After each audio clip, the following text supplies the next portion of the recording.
hotels where British citizens are staying.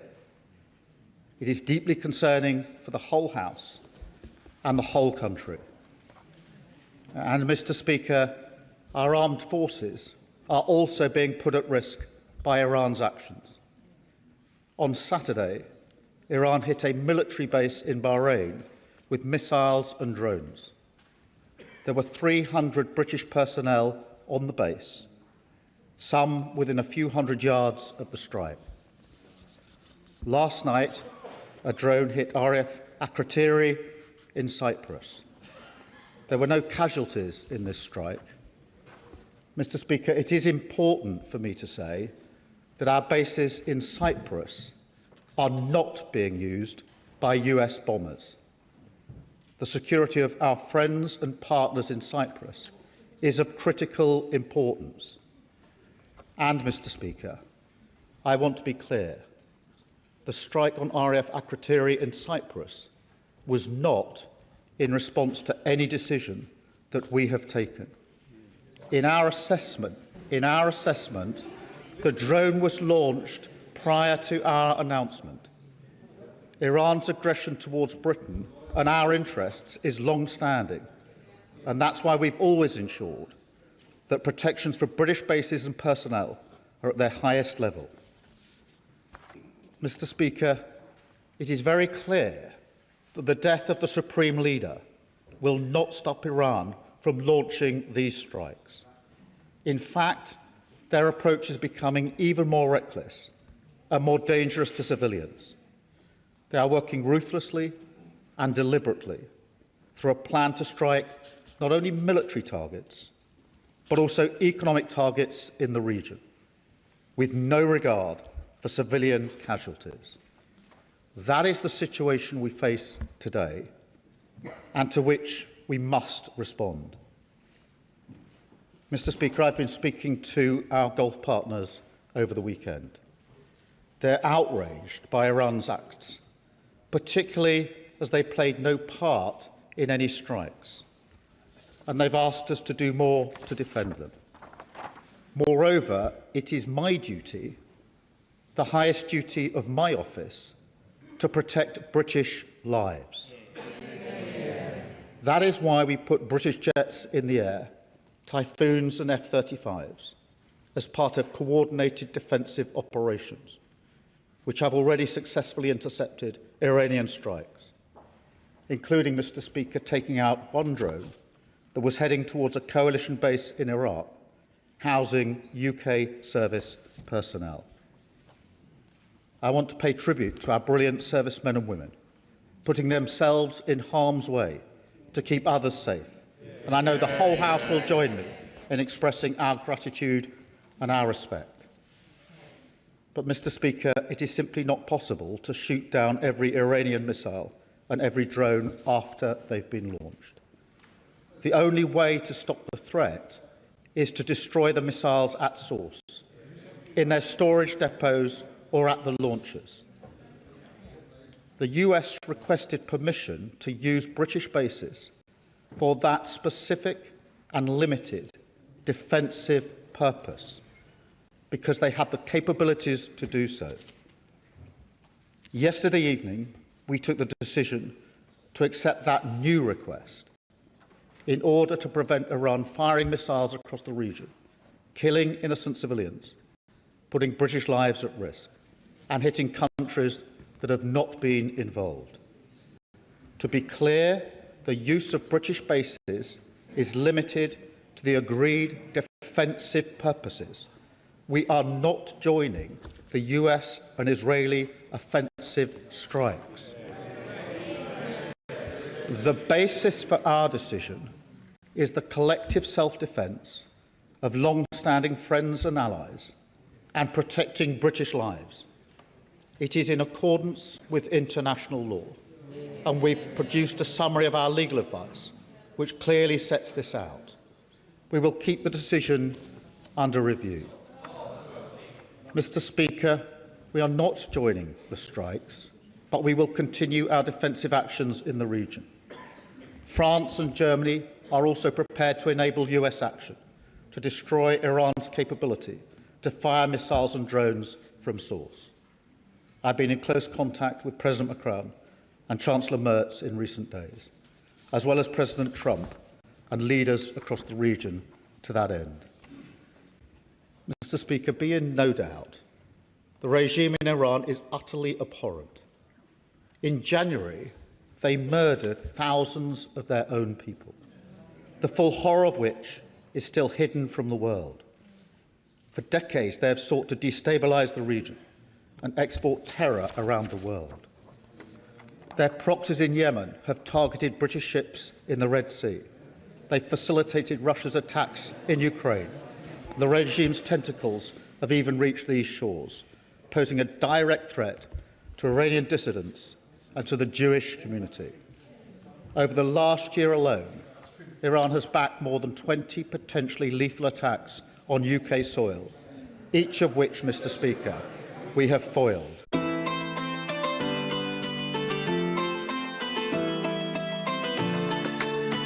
इफ्तार से सहूर Nestle pure life के 8 ग्लास जरूर. United Kingdom and our allies, including the US, and ultimately this will have to be achieved at the negotiating table. Mr. Speaker, in this dangerous moment, our first thoughts are with our citizens in the region, friends, family members and constituents. I recognise the deep concern that the situation is causing for those involved and for communities across the country. We're asking all British citizens in the region to register their presence so we can provide the best possible support, and to monitor the Home Office travel advice, which is being regularly updated. Across much of the region, airspace remains closed, and local authorities are advising individuals to shelter in place. The situation on the ground may remain challenging for some time, so we're sending rapid deployment teams to the region to support our British nationals on the ground. And we're in close contact with the travel industry and governments in the region, including with our friends in the UAE, given the concentration of British nationals in that country. And we're looking at all options to support our people. We want to ensure that they can return home as swiftly and safely as possible. The FCDO phone lines are open to provide consular support, and ministers are available to meet MPs to discuss any individual cases. Mr. Speaker, we're also reaching out to communities across the United Kingdom, including Muslim and Jewish community organisations, and we're making sure that sites across the country, including places of worship, have appropriate protective security in place. Mr. Speaker, the situation in the region is developing rapidly, so we will continue to update the House in coming days. Mr. Speaker, I've spoken recently about the toll that global events are taking here at home. They come crashing into our lives with ever greater frequency, hitting our economy, driving up prices on the supermarket shelves or at the pump, dividing communities, bringing anxiety and fear. That's why how we operate on the world stage matters so much. Mr. Speaker, we all remember the mistakes of Iraq, and we have learned those lessons.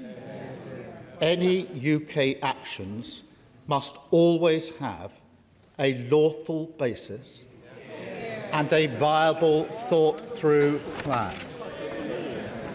I say again, we were not involved in the initial strikes on Iran, and we will not join offensive action now.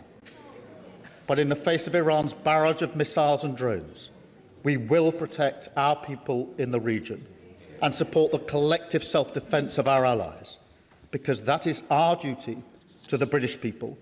It is the best way to eliminate the urgent threat, to prevent the situation spiralling further, and support a return to diplomacy. It is the best way to protect British interests and British lives. That is what this government is doing, and I commend this statement to the House. Leader of the Opposition, Kemi Bednall. Thank you, Mr. Speaker. And can I thank the Prime Minister for advance sight of his statement and for the security briefing I received earlier. This is a defining moment for the people of Iran, the wider Middle East and the world order. I know that hundreds of thousands of British people still in the region, many sheltering from drone attacks, are fearful about making it home. I agree with the Prime Minister that everyone in the region should follow FCDO advice and register their presence with the British Embassy. Can the Prime Minister confirm whether he is making contingency plans for a potential evacuation of UK citizens and what stage the operational planning is at? Let me also, Mr. Speaker, pay tribute to our brave service personnel stationed in British bases in the region. I know that this will be an anxious time for them and their families. We stand in solidarity with our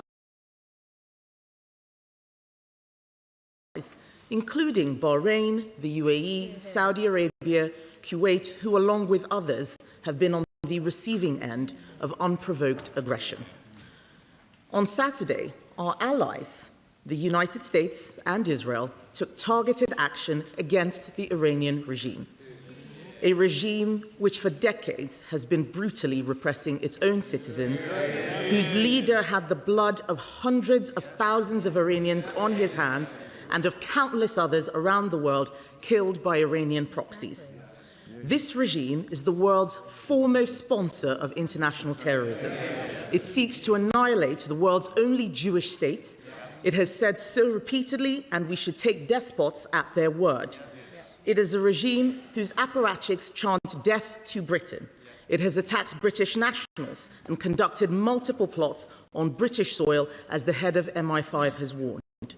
It is manufacturing drones en masse for Russia, drones which are raining down on innocent Ukrainians, and it continues to try to develop nuclear weapons in flagrant violation of international agreement, nuclear weapons which, if obtained, would be an existential threat for this country. The outcome of Ayatollah Khamenei's death will, we hope, be a safer Middle East and a safer world, with the future of Iran back in the hands of the Iranian people. But that outcome is not yet guaranteed. On Saturday, our allies in Canada and Australia immediately backed the action taken by America against this despotic regime in Tehran. And I have made it very clear that the Conservative Party also stands behind America taking this necessary action against state-sponsored terror. But over the weekend, statements from the government and the Prime Minister provided no such clarity. It was only last night that the Prime Minister finally told us that the government would allow our allies the use of our own air bases, despite it being obvious that UK interests were under imminent threat. It took Iranian missiles hitting allies in the Gulf before he finally made a decision. And even after that, the Foreign Secretary said this morning that the government has put limits on the actions of our allies operating from our bases. Unbelievably, in his statement today, the Prime Minister still cannot say whether he backs the strikes or not. Today, the President of the United States has taken the extraordinary step of rebuking the Prime Minister publicly, saying he took far too long to grant access. We are told that this dither and delay is because of concerns over international law, but I am afraid that explanation simply does not hold. International law didn't prevent our allies from clearly and unequivocally stating whose side they were on. You don't need international law to say whose side you're on. It has not prevented British governments in the past from supporting strikes which we knew to be right. As the Shadow Attorney General has said, if the doctrines of international law are unable to restrain Iranian terrorism and mass murder, if they tie the hands of democracies while forcing us to stand and watch Iranian atrocities, international law will have failed. It will have become a fundamentally immoral system of law. Why is it that under this Prime Minister, international law always seems to be at odds with our national interest? Why is it that we are giving away?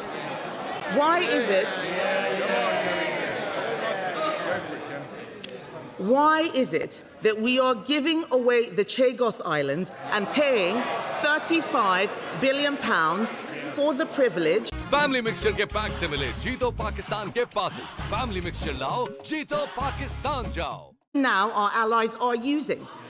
We in this House are elected to stand up for Britain's national interest, and where the government is doing the right thing, we will always back them. So let me reiterate our offer that if the government brings forward legislation to fast-track banning the IRGC, we will support them.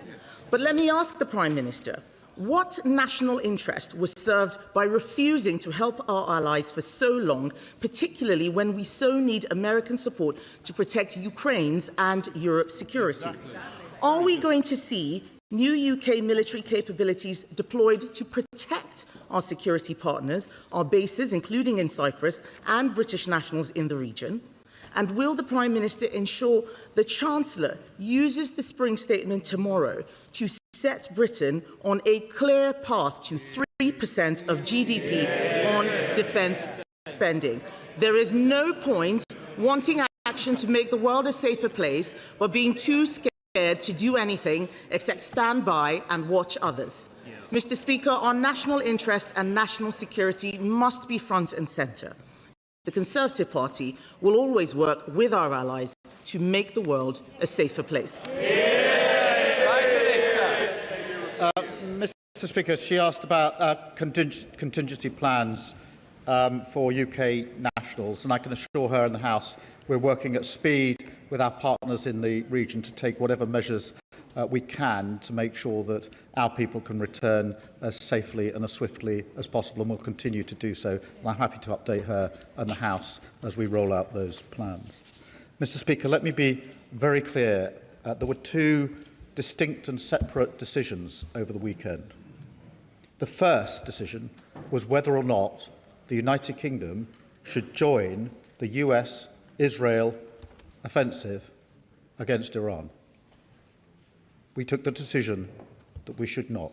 We should not. Absolutely right. The second decision was a separate decision, and actually a separate request from the US, which was whether we should permit the use of bases for the distinct, specific, defensive purpose of collective self-defence of our allies and to protect British lives, which were put at risk by the actions of Iran on Saturday and Sunday.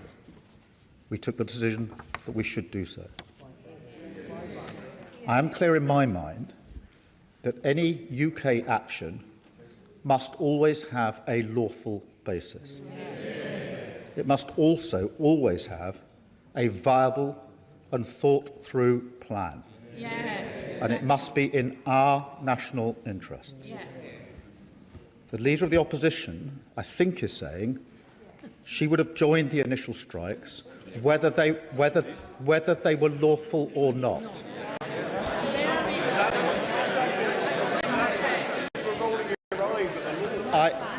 I noticed she didn't say the Shadow Attorney General said they would have been lawful, just that the law should be changed. And I think she said they would have joined the initial strikes without regard to whether they had a plan. She was very critical of us not joining sooner. Therefore, it's impossible to have that position without arguing that we should and we could have joined. I fundamentally disagree.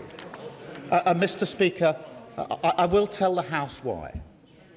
Where our military personnel take action, putting their lives at risk, it is our duty, my duty, to ensure they have a lawful basis.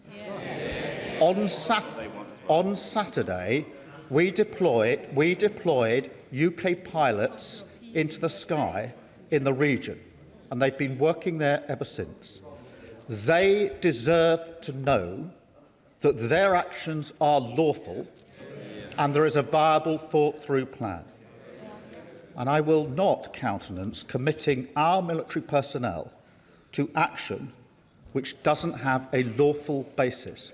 That is not a fair thing to do to our serving personnel. And no UK Prime Minister has ever committed our personnel to action unless it's got a proper, lawful basis. In this select committee, Dame Emily Thornbury. Thank you very much, Mr. Speaker. Although the attack on Iran by the US and Israel was ill-advised, ill-judged and illegal, it is absolutely no excuse for the Iranians to recklessly bombard its Gulf neighbours. I'd like to ask the Prime Minister, is he in a position to give us more details on what we're doing with our Ukrainian friends to support the collective self-defence of Arab nations against the Iranian Shahid drones that are causing so much damage in Ukraine and now in the Gulf? Can I thank her for that question, because it is an important question. Ukraine, sadly, has more expertise than anyone in dealing with drones, and that's why we're putting their expertise and our expertise together and using it to help our allies in the region as they struggle with drones as we speak. Sir Ed David, Leader of the Liberal Democrats. Thank you, Mr. Speaker. Can I thank the Prime Minister for advance sight of his statement for my security briefing. Once again, President Trump has launched a unilateral and unlawful act. Ayatollah Khamenei was a brutal dictator and a monstrous war criminal. He supported Hamas and their October the 7th atrocities, and he massacred thousands of his own people for daring to protest against decades of repression. I shed no tears for him. But instead I think of all the innocent Iranian civilians who have lost their lives. I think of the US service personnel killed in action, our allies and partners in the region who are being outrageously targeted by Iran, and our British bases which have already faced attack. They did not choose this war. Donald Trump did, and he will bear responsibility for it. We have seen before what happens when an American president launches an illegal war with no idea how or when it is going to end, and we fear for what comes next. So in discussions with the White House, has the Prime Minister demanded to find out what Trump's plan is for what comes next? Does the Prime Minister understand that when he fails to stand up to Trump, especially when he breaks international law, it makes our country less safe? And how will the Prime Minister be sure that defensive operations from UK bases will not become offensive? And in rightly protecting our allies in the region, can we be assured by the Prime Minister that he won't follow Trump's lead down a slippery slope into a protracted conflict? And finally, Mr. Speaker, we rightly expect our brave armed forces to protect British citizens around the world in crises like this. But that includes tax exiles like Isabel Oakeshott and washed-up old footballers who mock ordinary people who stay in the UK and pay our taxes here. So as we protect them, does the Prime Minister agree it is only right for tax exiles to start paying taxes to fund our armed forces just like the rest of us do? Well, can I thank you for his question and agree that the response of Iran has been outrageous, particularly hitting countries which played no part in the strikes on them. We have had extensive discussions with the United States at all levels, including the military-to-military level, continually over the course of the weekend. We deliberately took the decision not to join the offensive strikes that were carried out by the US and Israel. We did take the decision to take defensive action, firstly ourselves on Saturday with putting pilots in the sky, and secondly by allowing the bases to be used for purely defensive reasons. And we clearly set out the legal basis upon which we took the second of those decisions. And in relation to the limits, they are limited to defence, and that is the base upon which we've agreed the basing. In relation to अच्छी खुशबू, रंग और जायका जब मिल जाए सब एक साथ तो फिर क्या है बात? अंदरून लाहौर से आपके घर तक Every bite, pure delight. अच्छा फूड प्रेजेंट्स अच्छा रमजान, सब अच्छा है. अच्छा फूड्स प्रेजेंट्स अच्छा रमदान हफ्ता और इतवार दोपहर 1:30. अस्सलाम Ramzan. extremely concerned about the safety of the millions of people in the region, including the thousands of Brits who are living there and currently stranded there. So can the Prime Minister please confirm what steps are being taken to ensure their safety, especially from the one-way attack drones? What steps are being taken to help evacuate those Brits who are stranded and want to come back to the UK? And what steps are being taken with our allies to help de-escalate the situation? In relation to the protection of our citizens, obviously we're still operating and we will continue operating defensively in the air in the region, taking out the missiles and the drones and the strikes, and we have permitted the US basing specifically for the purpose of taking out Iran's ability to launch the strikes in the first place, and the US has the capability to do that in particular. On the question of our citizens and their desire, understandably, to return home as swiftly and safely as possible, we're doing all that we can, working very closely with our partners in the region, and I would ask all those in the region to register their presence so we can give them the best advice as quickly as possible as to how we can keep them safe and bring them home as quickly as possible. Father of the House, Sir Edward Lee. Whilst many of us believe that we should be guided by the law of national self-interest, not so-called international law, does the Prime Minister agree that we are right to be cautious in this matter, that the British public will warmly support him in defending British people and bases, but they're very sceptical about being dragged into the cesspit of Middle East politics? They remember Iraq, which some of us voted against. They remember all the arguments about weapons of mass destruction. What evidence, actually, is there that Iran was on the cusp of acquiring nuclear weapons? And since when has regime change in the skies ever changed the regime? Let me thank him for his question. This government does not believe in regime change from the skies, and I thank him for his question. The lessons of history have taught us that it is important when we make decisions like this that we establish there is a lawful basis for what the United Kingdom is doing. That is one of the lessons from Iraq, and that there's a viable, thought-through plan with an objective that can be achieved or has a viable prospect of being achieved. That is the principles that I applied to the decisions that I made over the weekend.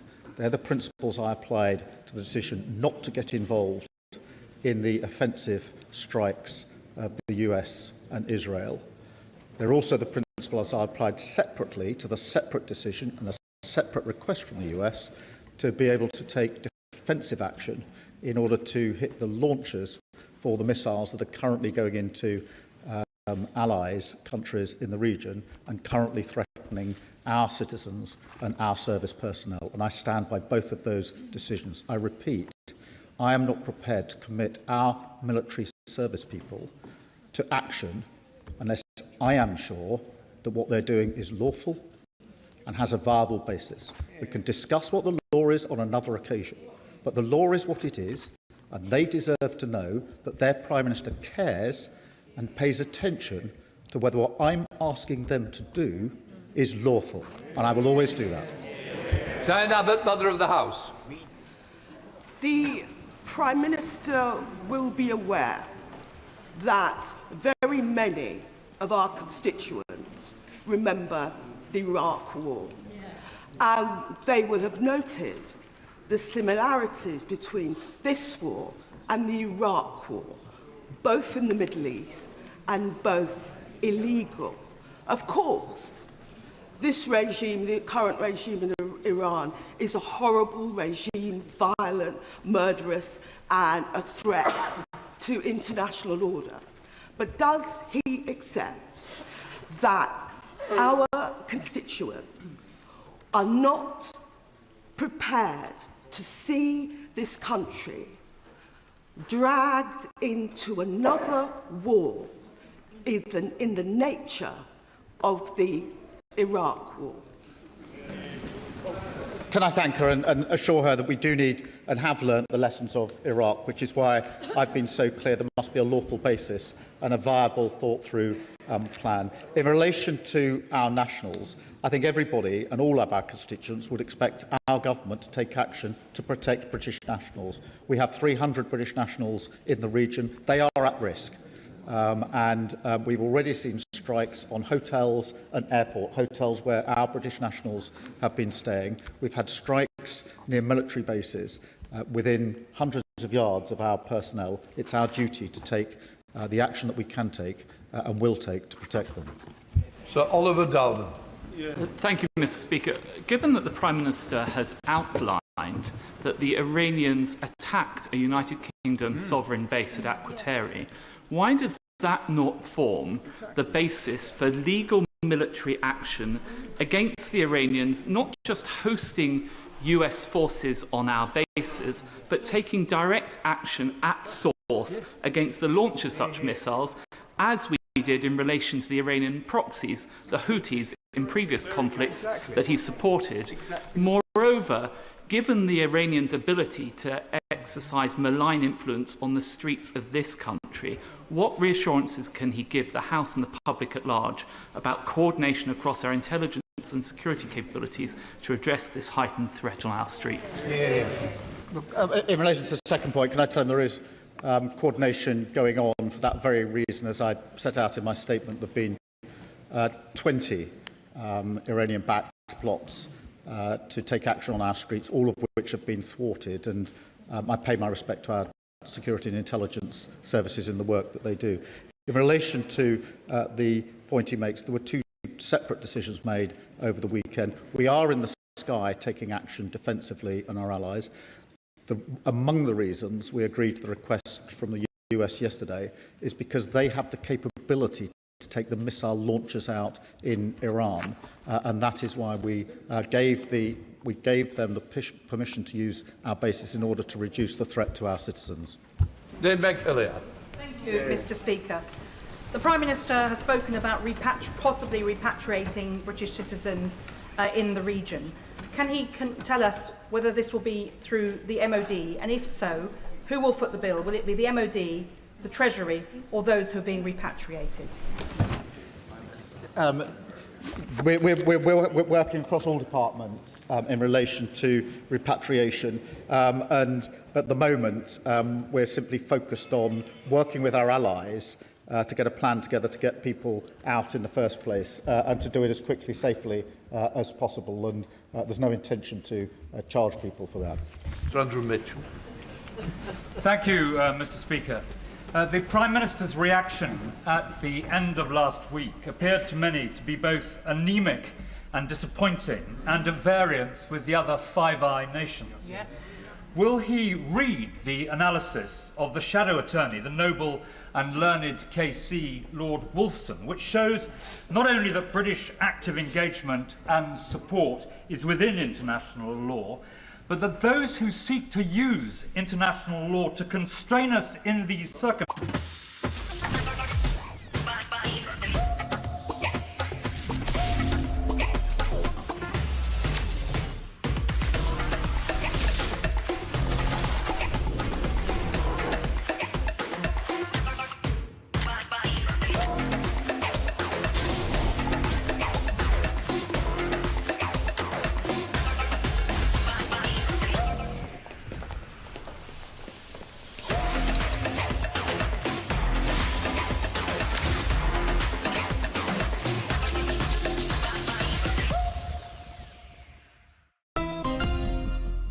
action that risks their lives, making sure that it is lawful before we ask them to do that. I think that is the duty of the Prime Ministers, and previous Prime Ministers have taken exactly the same approach. I will, of course, read the Shadow Attorney's advice, but I'm very clear in the advice that I received, and I will not commit our military personnel to unlawful action. That is not what they would expect and deserve.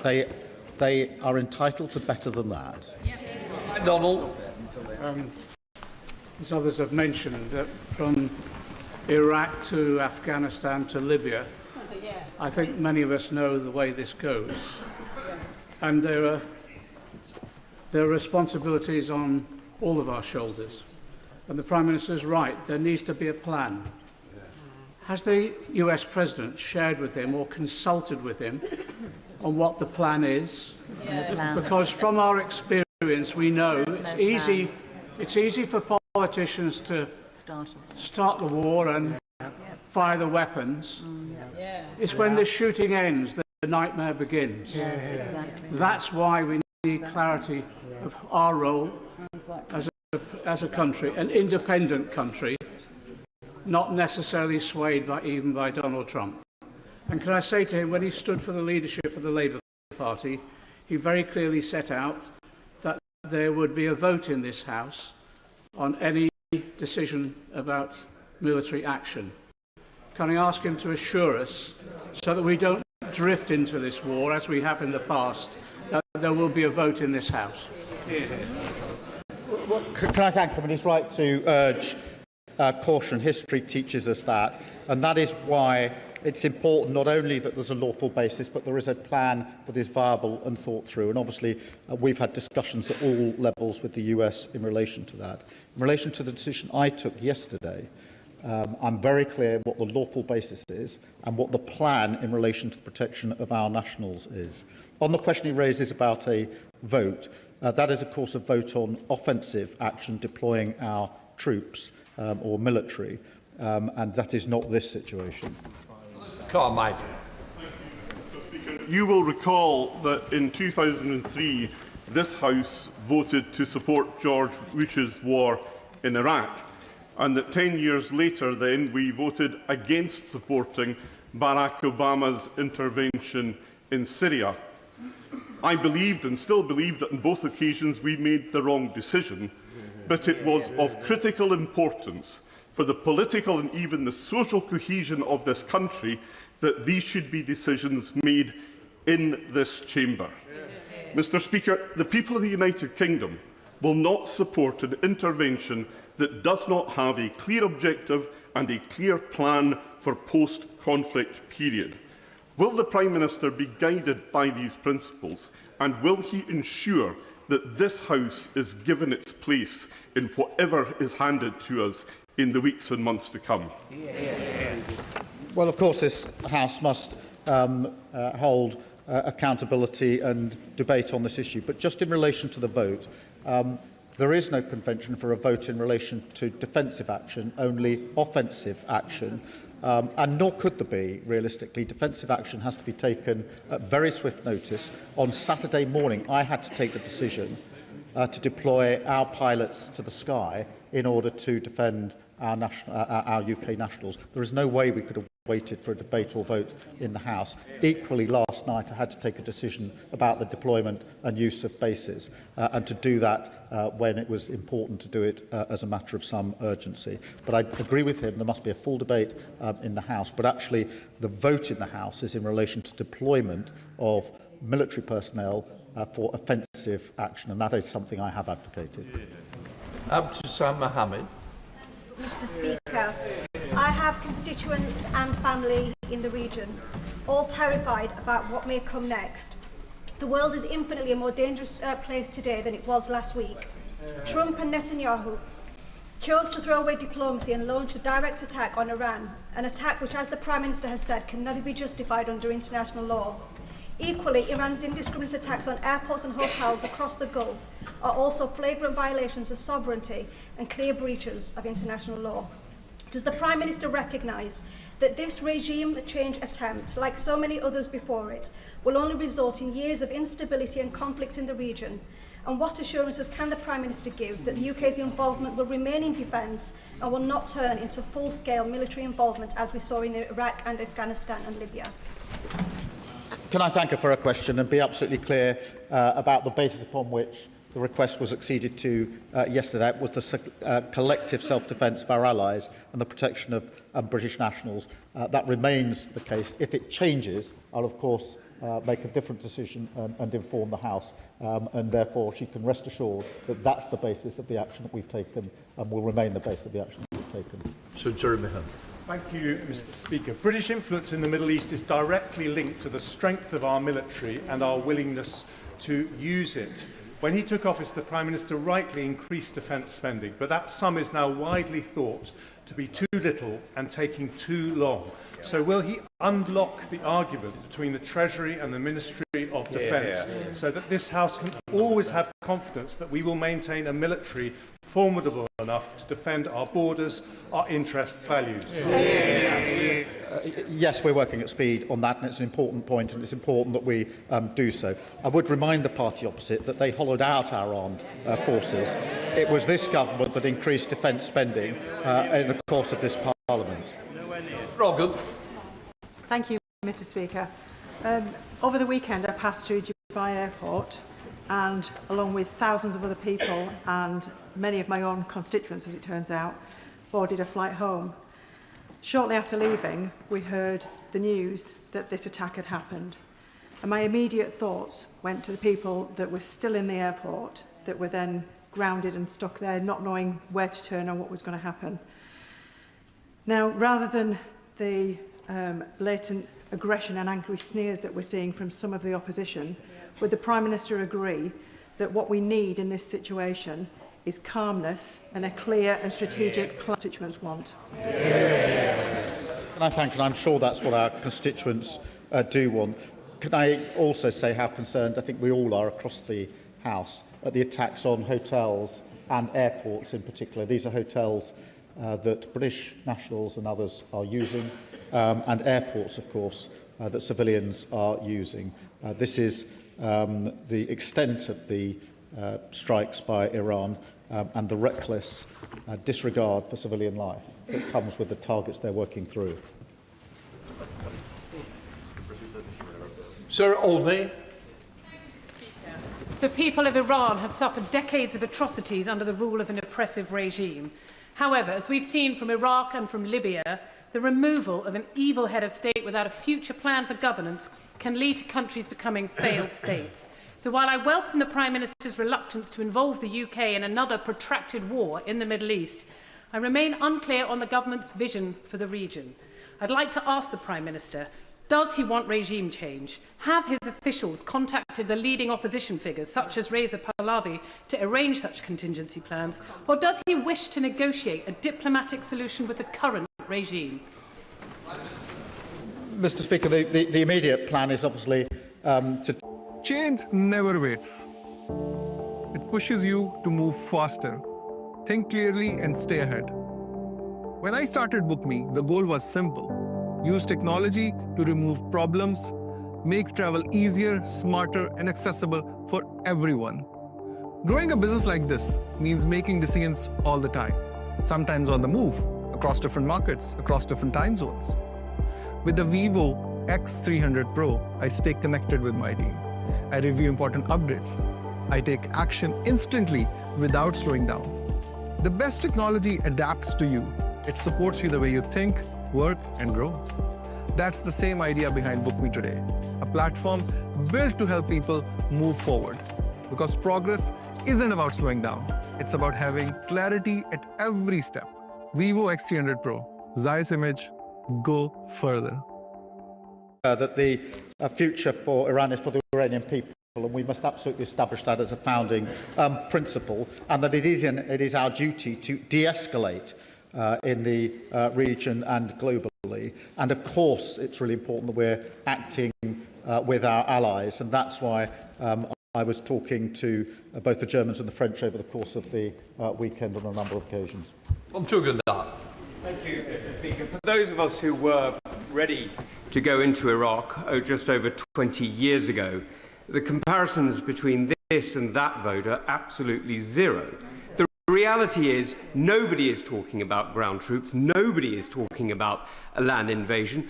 What we're talking about here is striking those targets that are targeting our friends and allies. Now, in the last few hours, we know of over 500 rockets that have struck the United Arab Emirates, and no doubt many have struck bases around the area. Will he be deploying Dauntless and Duncan out to the Gulf right now? They're both at a state of readiness, and I'm sure the Defence Secretary could give that order this afternoon. And perhaps most importantly, what conversations has his honourable friend, the Foreign Secretary, had with colleagues in the region? Because we talk about solution in conversation with others. But frankly, at the moment, it looks like there will be conversation with nobody, because these events will be happening without us having any part in them. I thank him for his question. Nobody is making the comparison with Iraq. There is a question of drawing the lessons from Iraq. And the lessons I draw is that there must be a lawful basis for the action that we take, and there must be a viable plan. On the question of the operational matters, I won't go into that across the dispatch box.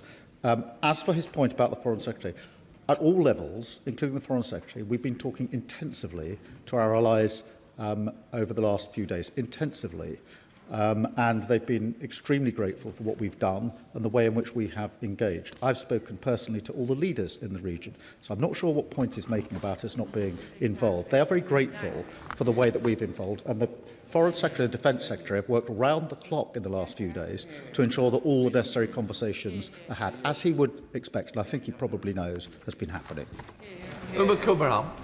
Mr Speaker, can I thank the Prime Minister for setting out clearly the reasons why Britain did not join the US and Israel's attacks on Iran. Can I also thank him for ensuring the defence of Britain's Gulf partners and protecting the 300,000 Britons in the region. I agree with him that a negotiated settlement and diplomacy is the best path to peace. Can the Prime Minister outline the role Britain is playing to ensure that the Iranian people are listened to so that they have peace and security ahead, not more war and chaos, not another murderous Iranian regime and not another US-imposed regime change? Well, I thank her for her question, and we've been very, very clear in relation to the future of Iran, that it must be for the Iranian people, and that in the end, the question of nuclear weapons will have to be negotiated, and so we will also always ultimately have to get to that point. Stephen Gaffin. Mr Speaker, the Prime Minister will understand why the ghosts of Iraq do hang heavy over this chamber at times like this. And on that basis, does he agree with me that the best tribute to the murderers in Tehran and the Iranian regime is a maintenance of an international rules-based system? And more than that, we owe it to the people across the region to learn from the instability that we had in the aftermath of Iraq. And on that basis, will he tell us what is the long-term viable plan?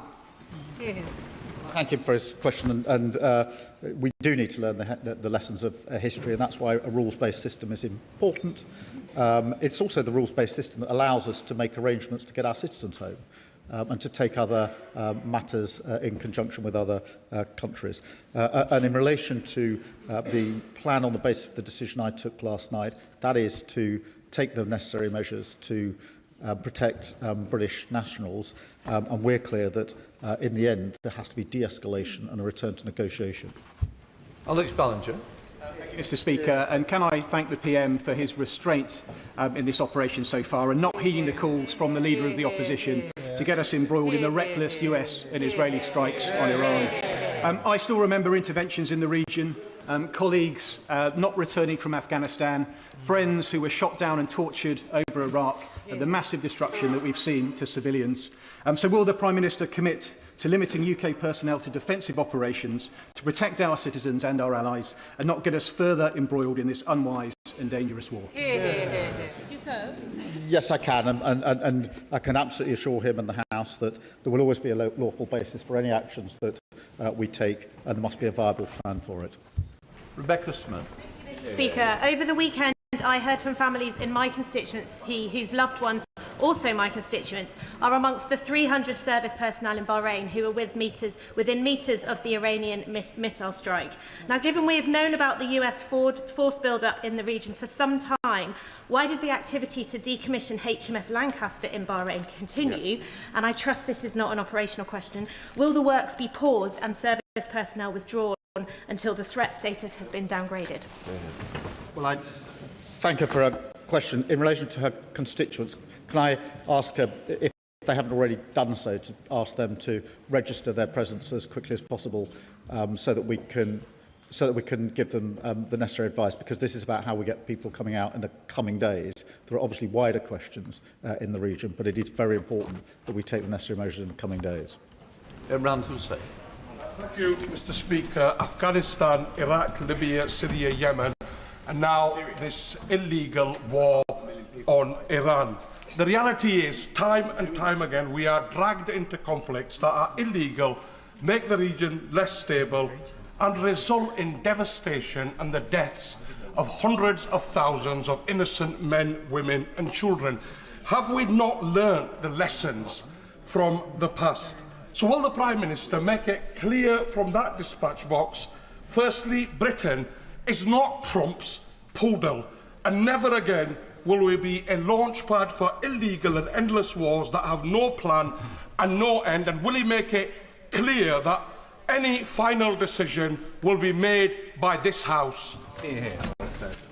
Can I thank him for his question and give him and the House my assurance that I will always act in the British national interest. That's the basis of the two decisions I took this weekend.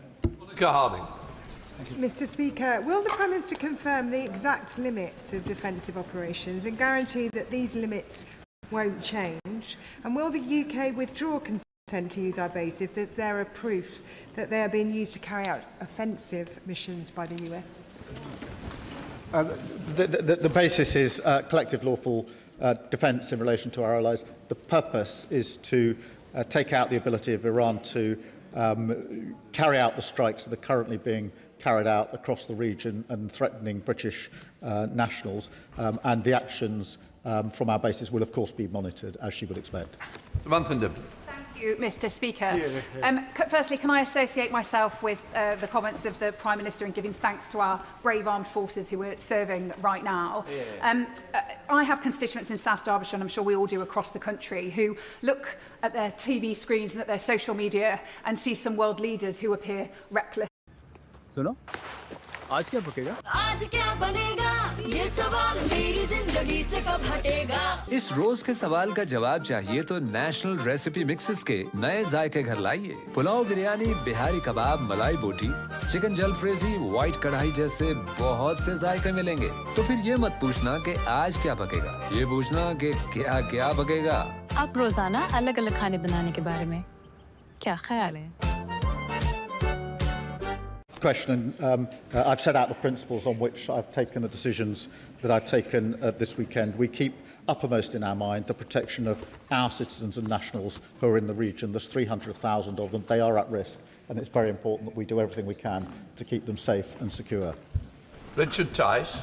Thank you, Mr. Speaker. The truth is this dreadful Iranian regime has been a permanent threat to British interests, British citizens, both domestically and abroad, attacking us, they're spreading their extremist ideology. And surely the Prime Minister understands that actually the United States and Israel has done the West a huge, huge favour in degrading the military capability of this terrible regime. And does he not understand that after 10 years of negotiation that have failed, actually the West was left with no alternative? And does he understand also that actually, in refusing to support the US, he has humiliated us on the international stage? Can I agree with him that the regime is abhorrent for all the reasons that I've already set out? But I think he's saying that because of that, it is perfectly right for a British Prime Minister to deploy and take action which would not be lawful. I simply and fundamentally disagree. I think it's a very important principle when we're talking about our personnel that we ensure that what we're asking them to do, and they're being asked to put their lives at risk, that we ensure that it is lawful. I believe in that fundamentally. I'm surprised if he doesn't. In his statement, the Prime Minister mentioned the drone attack on RAF Akrotiri and the UK's support for the security of friends and partners in Cyprus. Can he tell us how the UK is coordinating efforts with the Cyprus government to ensure the safety of the whole island, including the bases? Can I assure him I spoke to the President of Cyprus yesterday, and I'm hoping to speak to him again later today. Can I repeat what I said earlier, because it's important for reasons that he and the House will understand? The bases in Cyprus are not being used and not going to be used by the US. And it's very important. Why not? Because they're not suitable. But it's very important that that is made clear, because the President and I have been discussing that, as he will understand. John Whittingdale. Thank you, Mr. Speaker. On Saturday, Prime Minister Carney said, Canada supports the United States acting to prevent Iran from obtaining a nuclear weapon and to prevent its regime from threatening international peace and security. Why was our Prime Minister not able to make the same statement? Was Prime Minister Carney wrong? Look, I'm not trying to pick divisions between our allies on this. I was presented with a different scenario, which is whether we should accede to two requests in relation to action to be taken. That is different, and that requires careful consideration of both the lawful basis and the viable plan. That is the basis on which I took the two decisions that fell to me. Different decisions fall to other Prime Ministers. Tony Vaughan. Mr. Speaker, I thank the Prime Minister for his careful response to this issue and his ongoing commitment to the international rule of law. My constituents' parents, Lindsay and Craig Foreman, are currently serving an appalling and unjustified 10-year sentence of imprisonment in Evin prison in Tehran. Other governments have given detailed instructions to their nationals as to what to do if Evin's prison gates were to open and order breaks down. So first of all, will the Prime Minister confirm that a plan covering that situation will be communicated to them to ensure their safety? And secondly, has the government impressed upon the US and Israel the importance of not targeting Evin prison as Israel did last year, given that the lives of 2 British citizens are at stake? Well, can I thank him for raising this case and assure him that we have been and will continue to take all necessary action to safeguard their interests in relation to this case. Dr. Ross-Sullivan. Thank you, Mr. Speaker. RAF Fairford is in my constituency of the South Cotswolds. The government has now authorised the US Air Force to use RAF Fairford for defensive operations. Residents have been contacting me today, understandably concerned for their safety, especially given the recent events at RAF Akrotiri. Given that the Prime Minister has pledged to prioritise the safety of UK citizens, what assurance can he offer specifically to the people of Fairford that their safety and security will be fully protected now that UK airbases may be used in operations targeting Iran? Can I thank her for raising that and assure her and her constituents that all necessary measures are being taken to keep her constituents safe in relation to the use of the base in her constituency. That is a first order priority for us, and that's what we're doing. Melanie Ward. Thank you, Mr. Speaker. The Prime Minister is right to be clear that UK military action has to be in line with international law and that we were not involved in Israel and the US's offensive action. He is also right to act to protect British lives and British interests in the face of Iranian attacks. Let me ask the Prime Minister, in rightly drawing lessons from Iraq, does he agree that a failed state in Iran is not in the interests of the UK and not in the interests of the wider Middle East? I mean, we do have to learn the lessons, and collapsing and failed states have historically proved to be worse, so we do have to be careful. Sir Julian Lewis. If a missile battery in Iran was continuing to target British bases, would an airstrike against it be offensive or defensive? Mr. Speaker, I think I've made clear the base of this. The second decision, we have authorised the US to use our bases in order to take out the ability of Iran to make those strikes. That is legal because it's a collective self-defence. Sir Zan Joseph. Mr. Speaker, Iran's reckless attacks have fuelled further regional instability, putting British peoples at risk, along with our allies across the region. The attacks have naturally caused concern about what they mean for our own national security due to the rising oil prices, the cost of living. Does the Prime Minister agree with me that the UK continue to act decisively in our own national interest, including how these conflicts can impact every household in our country?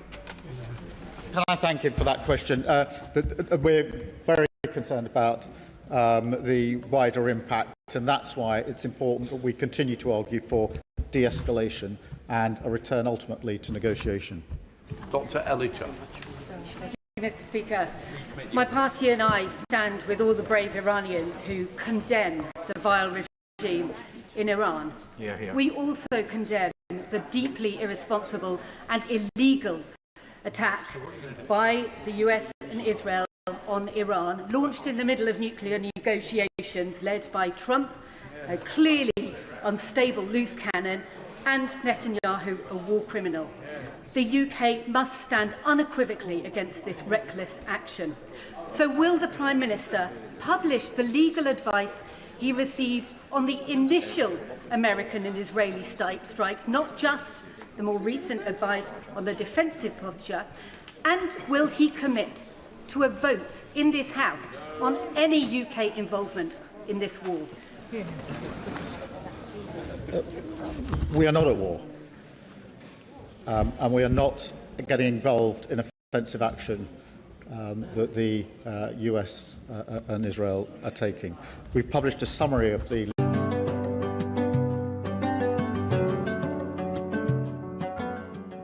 practice to publish legal advice or summaries in relation to defensive action.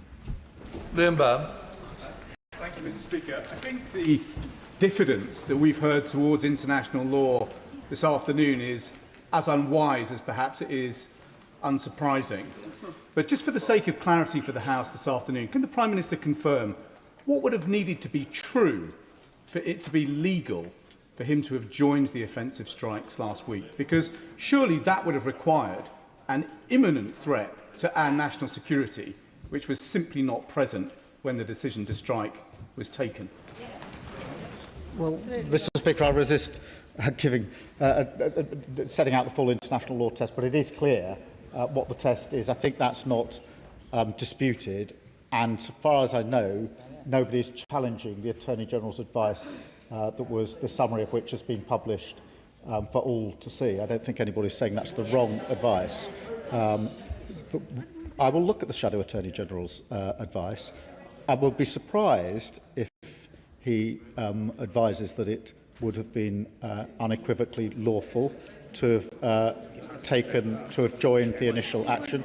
But if the Leader of the Opposition will give me that advice, I will carefully consider it. Sir Ian Duncan-Smith. Speaker, may I take the Prime Minister back to his earlier position, where I think his own side does not quite realise what he has said. The Prime Minister said his reason originally for not allowing Fairford, for example, or even Diego Garcia to be used, was that would constitute for him a breach of international law because it would be us condoning an offensive operation. However, he's changed his position on this because of attacks on allies and on a UK base. And that means now that he is authorising the Americans to act in defence by taking out those kind of missiles that would attack us.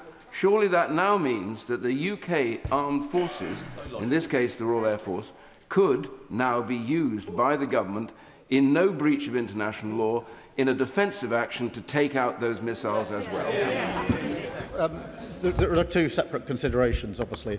The first is the decision to whether to join the US and Israel in the first place, and the second was the decision we took last night. We started taking defensive action on Saturday by deploying our pilots to the skies in the region. So we'd already taken that action. We added to that defensive action last night by permitting the US to use our bases to strike at the capability of Iran to issue the strikes in the first place. David Taylor. Thank you, Mr. Speaker. It has been heartening to see the scenes of jubilations from Iranians, from Syrians, and from British Iranians in this country at the death of the evil Ayatollah. They hope it will enable them ultimately to finally gain their freedom from this horrific regime. As the situation evolves, could I ask the Prime Minister to please keep them in his mind's eye and engage and meet with some of the Iranian activists that reside in the UK? And in addition, can I ask that if it does look as if the regime is going to fall, officials can think about the ways in which we can support the Iranian people to rebuild their institutions, their infrastructure, provide aid, just as we are currently doing in Syria. Can I thank him? We must be absolutely clear that the future of Iran is for the Iranian people who've been brutally repressed for a very, very long time, including the terrible actions that were taken in January of this year. Richard Ford. Mr. Speaker, in his statement, the Prime Minister explained his disagreement with the US President about UK participation in the initial strikes, and I commend that decision. When the UK refused to participate in US interventions in Vietnam and Grenada, Harold Wilson and Margaret Thatcher kept their disagreements private, but that's difficult to do with Trump. But crucially, over Vietnam and Grenada, the UK stayed out.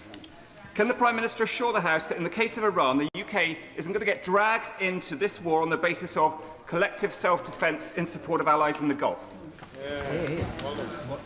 Well, I hope I've set out my position clearly and the reasons behind my decision. That is the basis upon which we made the decision last night. We'll keep it under review, and if it changes, I'll come back to the House. Yasmin Qureshi. Thank you, Mr. Speaker. We've heard this language before. Military intervention dressed up as necessity or out of humanitarian concern. Libya, Iraq, and the list goes on. All of those led to devastating consequences of people who lived there, hundreds and thousands dead, infrastructures destroyed, countries and regions destabilized, and a creation of a refugee crisis. And I hope that all of those who are chomping for this war will welcome the extra refugees that will be coming onto our shores in light of these particular consequences. Article 51 of the UN does not allow for regime change. And I'm so grateful for our Prime Minister for not going and joining in this illegal war by US and Israel. So can I ask the Prime Minister please to continue with this direction so we don't get involved in another illegal war in the Middle East? I can assure her and the House I'll apply the same principles of whether there's a lawful basis and a viable case to the decisions that we take. Shirley Shelbrook.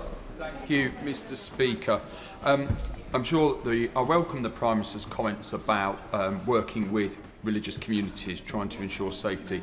But I was appalled, but I'm afraid not shocked, I'm sure the Prime Minister was as well, to see once again the Deputy Leader of the Green Party at the weekend protesting in support of the Ayatollah. And I'm afraid that the Green Party has become a magnet for all of the people that he, quite rightly, kicked out of the Labour Party. And the hatred and the fear that runs through Leeds now, being whipped up at times by Councillor Mothin, is a disgrace. And West Yorkshire Police have begged Leeds City Council at times to have a named person to hire spaces which Leeds City Council run.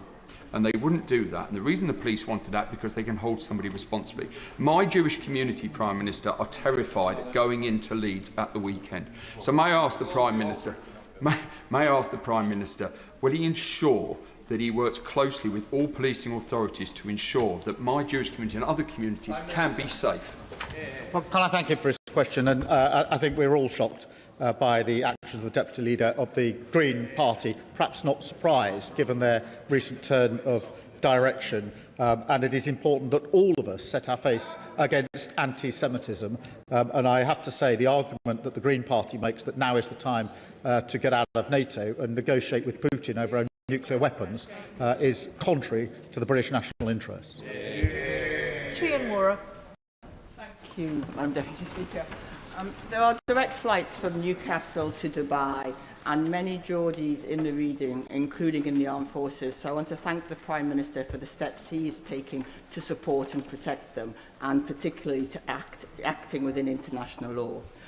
Iran is a murderous, despotic state which has frequently threatened and does threaten UK security.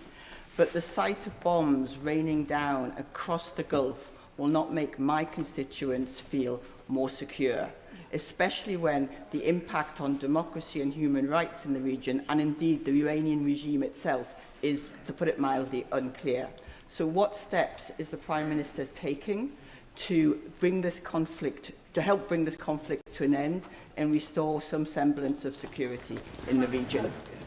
Can I thank you for raising the concerns of her constituents, and I do understand just how worried they will be, as will all of our constituents who are in the area. That is why it's important that we take measures in the region, as we are doing, to try and take the missiles out of the air, and that is the reason we've given permission to the US to use the basis for the limited and specific purposes that I've set out. Jeremy Corbyn. Thank you, Madam Deputy Speaker. Last Friday, the talks in Geneva were apparently making... GoDaddy has the perfect hosting plan for any website. From low-cost shared hosting to your own virtual server. Every plan comes with a 99.9% uptime guarantee, along with a free domain name and award-winning support. No wonder we're the world's #1 web host. Unlock your online potential today with GoDaddy.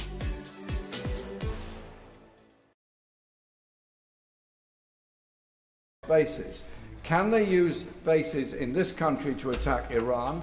Can they use RAF Akrotiri for that? And are we, this country, sharing information with the US to further their war aims against Iran? Or could we not instead adopt a stance of trying to bring about an immediate ceasefire in order to prevent further dreadful loss of life across every country in the whole region, and the danger of this escalating into a semi-global conflict? The uses of the basis for collective self-defence of our allies and to protect British nationals, something I'm sure he would agree with, and specifically to take out the ability of Iran to launch the strikes that are currently going into allied countries and putting our nationals at risk. Can I be clear that we are not using Cyprus for this purpose? Alex Baker. Thank you, Madam Speaker. I thank the Prime Minister for his statement and for his leadership. My thoughts are with serving personnel in the region, and also can I mention our armed forces families in Cyprus, some of whom are my constituents.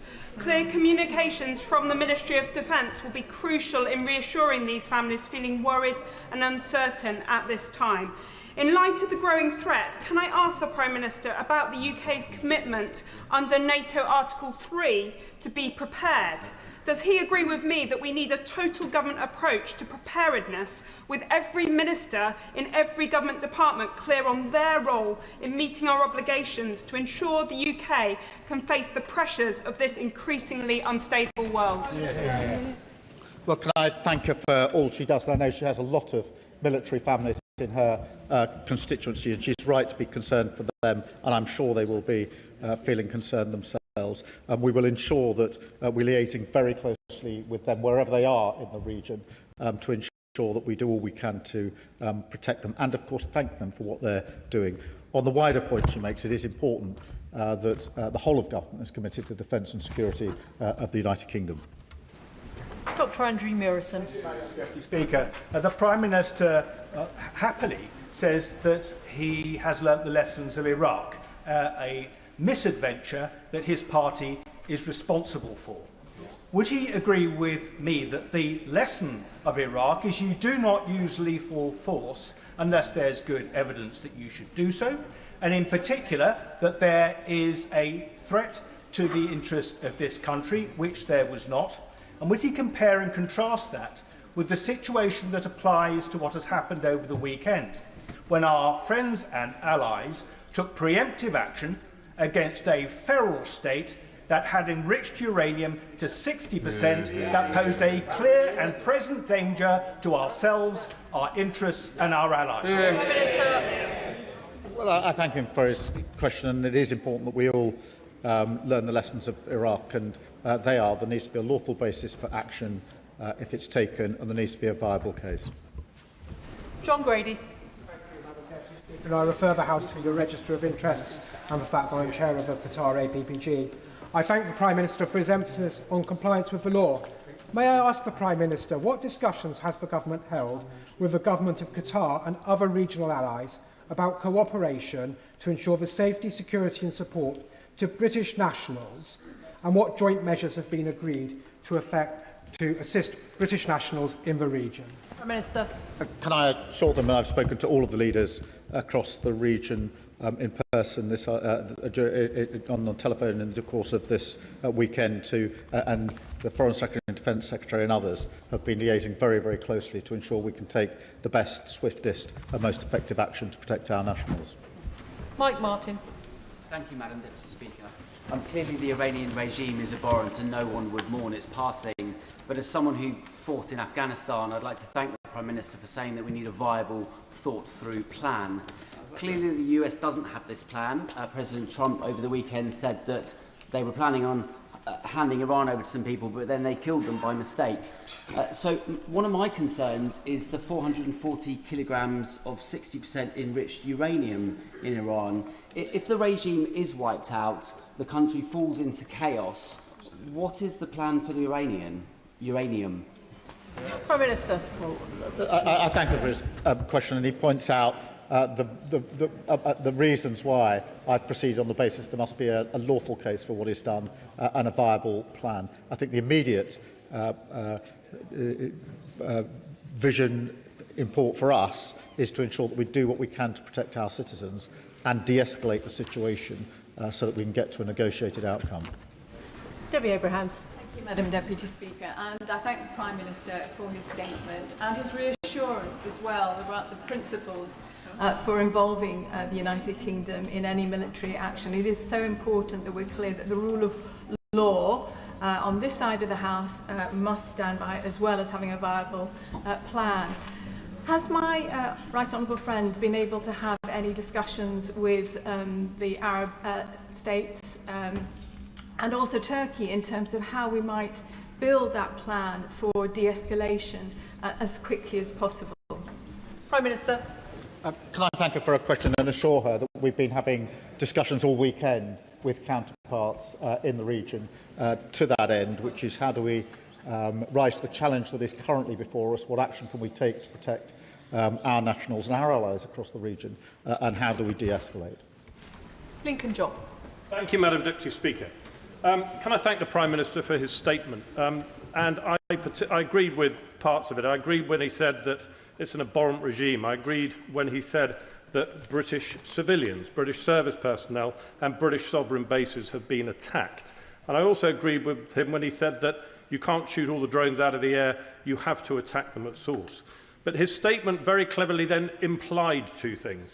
His statement implied that we didn't have, in international law, every justification for offensive action against Iran, and he also implied that only the Americans had the capability to do these offensive operations. So would he like to just very clearly, bearing in mind the world's listening, state very clearly that he understands that he would be justified on the basis that we've been attacked in launching offensive operations against our attackers, and secondly, that we have the capability to do so? Prime Minister. I clearly set out the two decisions that I made over the course of the weekend, including the decision on Saturday to start taking defensive action with our pilots in the region, and the decision last night to permit the US to use our bases in order to, for collective self-defence, in order to take out the ability of Iran to launch the strikes in the first place. Andrew Lewin. Thank you, Madam Deputy Speaker. Can I put on record my admiration for the skill and the bravery of our armed forces? We owe them a debt of gratitude now more than ever as they see action. The Prime Minister was absolutely right to say we must learn the lessons from Iraq and all the other conflicts where there has not been a viable end plan. Given that, can he reassure me that the decision to allow the United States to launch operations from our bases will be kept under constant review so that the UK's presence in this conflict remains a defensive one? Prime Minister. Can I give him that assurance? It will be kept under review, and I'll update the House accordingly. Afra Brandra. Thank you, Madam Deputy Speaker. It's no surprise that drones have become a central element of Iran's response. The Shahed drones they deploy are relatively inexpensive, easy to mass produce and capable of causing significant damage. However, the interceptors we use to bring them down are substantially more expensive.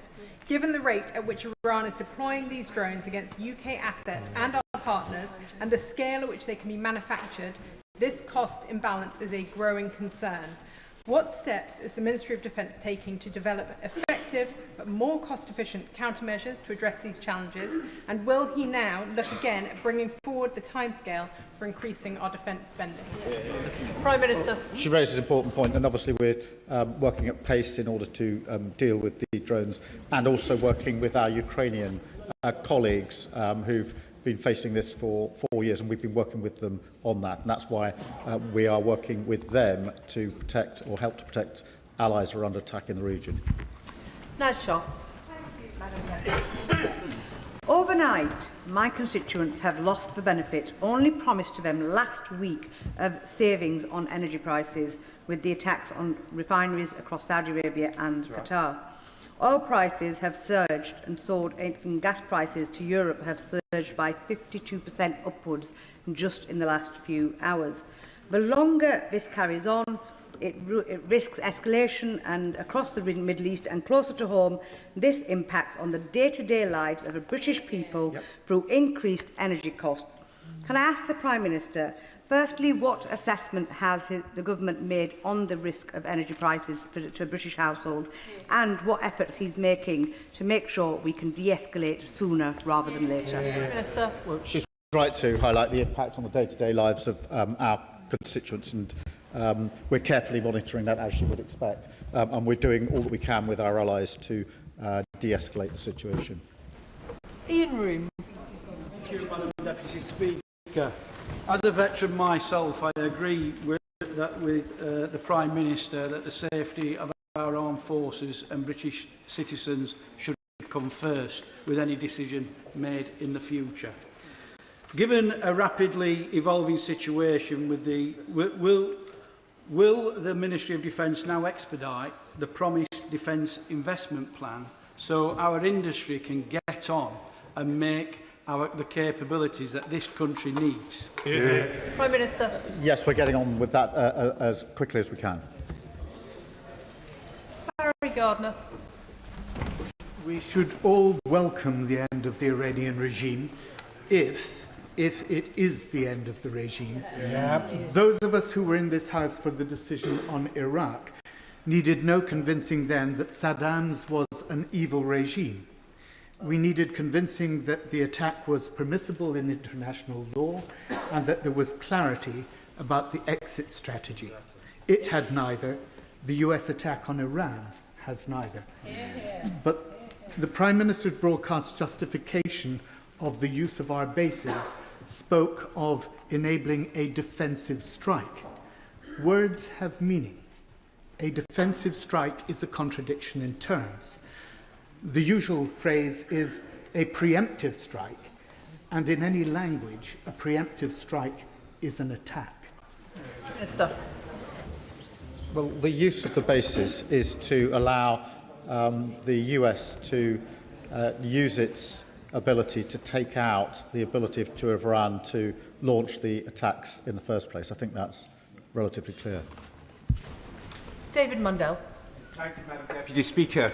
The Houthis in Yemen have declared their support for Iran, but so far have taken no preemptive action. Given that the UK has previously been willing to take action against the Houthis, if they do become involved, would we be willing to do so again? Prime Minister.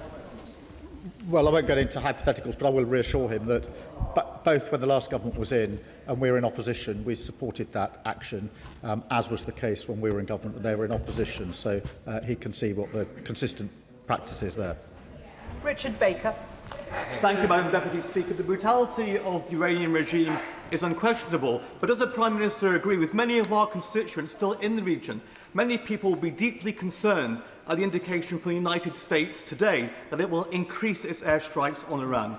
Can he assure us he will redouble his efforts to take forward the strategy he has rightly set out today of de-escalation and action which is in accordance with international law? Prime Minister. Well, can I acknowledge the concern of his constituents, as many of our constituents will be concerned. That is why it's our duty to take measures to protect them first and foremost and to de-escalate the situation. Andrew Rossendale. Thank you, Madam Deputy Speaker. The Prime Minister, I hope, agrees that current events show how vital military infrastructure is in the Middle Eastern region of the world. Yet, at the very moment when Diego Garcia is relied upon as a critical asset, the Prime Minister proposes to transfer sovereignty to Mauritius and lease the airbase back for our use. So, Does he not realise what a catastrophic policy this is? And will he abandon this misguided plan and ensure that those islands remain under British sovereignty? Prime Minister. The deal secures the islands so that they can be used for the important purposes that they are used for. It's vital that we got the deal, otherwise we'd not be able to carry out the operations in the same way. Thank you, Madam Deputy Speaker. This conflict has already cost lives, with civilians caught in the crossfire and hundreds of thousands of UK nationals stranded in the region. If it continues for the weeks ahead, it is only going to make it more difficult to evacuate our nationals. It will cause a humanitarian catastrophe and damage to the world economy. Can the Prime Minister say more about what he will do in the coming days to work with our EU allies and allies in the Middle East to try and bring an end to this conflict and return to diplomatic negotiations to secure peace and security and the protection of civilian lives? Prime Minister. Can I reassure her that we're talking to our allies in the region and to our allies in Europe and France and Germany in particular over the course of the weekend to be clear about the principles we're applying and to ensure that we're doing everything we can to de-escalate the situation. Jerome Mayhew. Seeking some clarity from the Prime Minister. Given his initial refusal of permission for the use of bases by the US, is it the view of His Majesty's government that the initial strikes by Israel and the United States were illegal? Prime Minister. Mr. Speaker, the question I was asked and I was answering was what would be the lawful basis for anything the United Kingdom would do. That is the question. That is the question I considered over the weekend, and that's what guided me in the two decisions I had to make about the United Kingdom. James Naish. Thank you, Madam Deputy Speaker. Prime Minister, I had 40 constituents with me this morning, and they were very concerned about the creation of a regional vacuum, specifically in places like Lebanon and Yemen. I wondered if the Prime Minister could confirm what steps the UK is taking to prepare targeted stabilisation and humanitarian efforts in countries that are most exposed should the Iranian regime change. Prime Minister. Well, I thank him for that, and it's very important that we take those measures in the countries that are most exposed, and we're talking to our allies about how we can do that. Tim Farron. Madam Deputy Speaker, I had the opportunity to visit the West Bank in Israel a couple of weeks ago, where these actions were being anticipated and largely with some dread. The great sense I got from talking to both groups of people was this sense of deep national trauma, and in no small part caused by the action of Iranian-backed terrorists. But what does the Prime Minister know about the ultimate intentions of either the Israeli or American governments here? What is their exit strategy? What are their objectives? There can be no probability of a regime change that comes from all this. So how does this make the lives of the Iranian people any better and the lives of the wider Middle East any more secure? Can I thank him for raising the West Bank, which is a cause of great concern, only intensified by the actions of recent days, and I'm not surprised that it's caused deep concern in the West Bank, and tell him that as far as the UK is concerned, I've clearly set out what our strategy is and the basis for the actions that we are taking. Bill Esterson.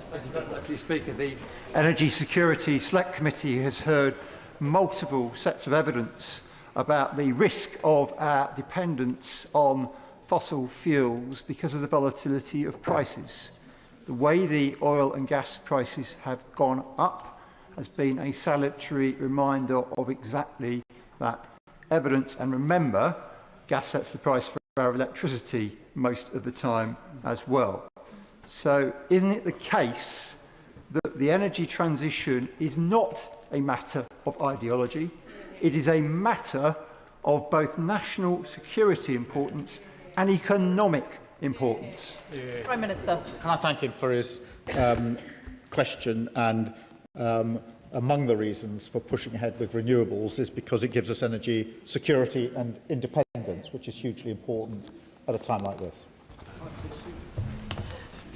Can I please urge members to make their questions significantly shorter? There are still a huge number seeking to catch my eye. I know we're going to have an exemplary performance from Mark Pritchard with a very short question, please. Yeah.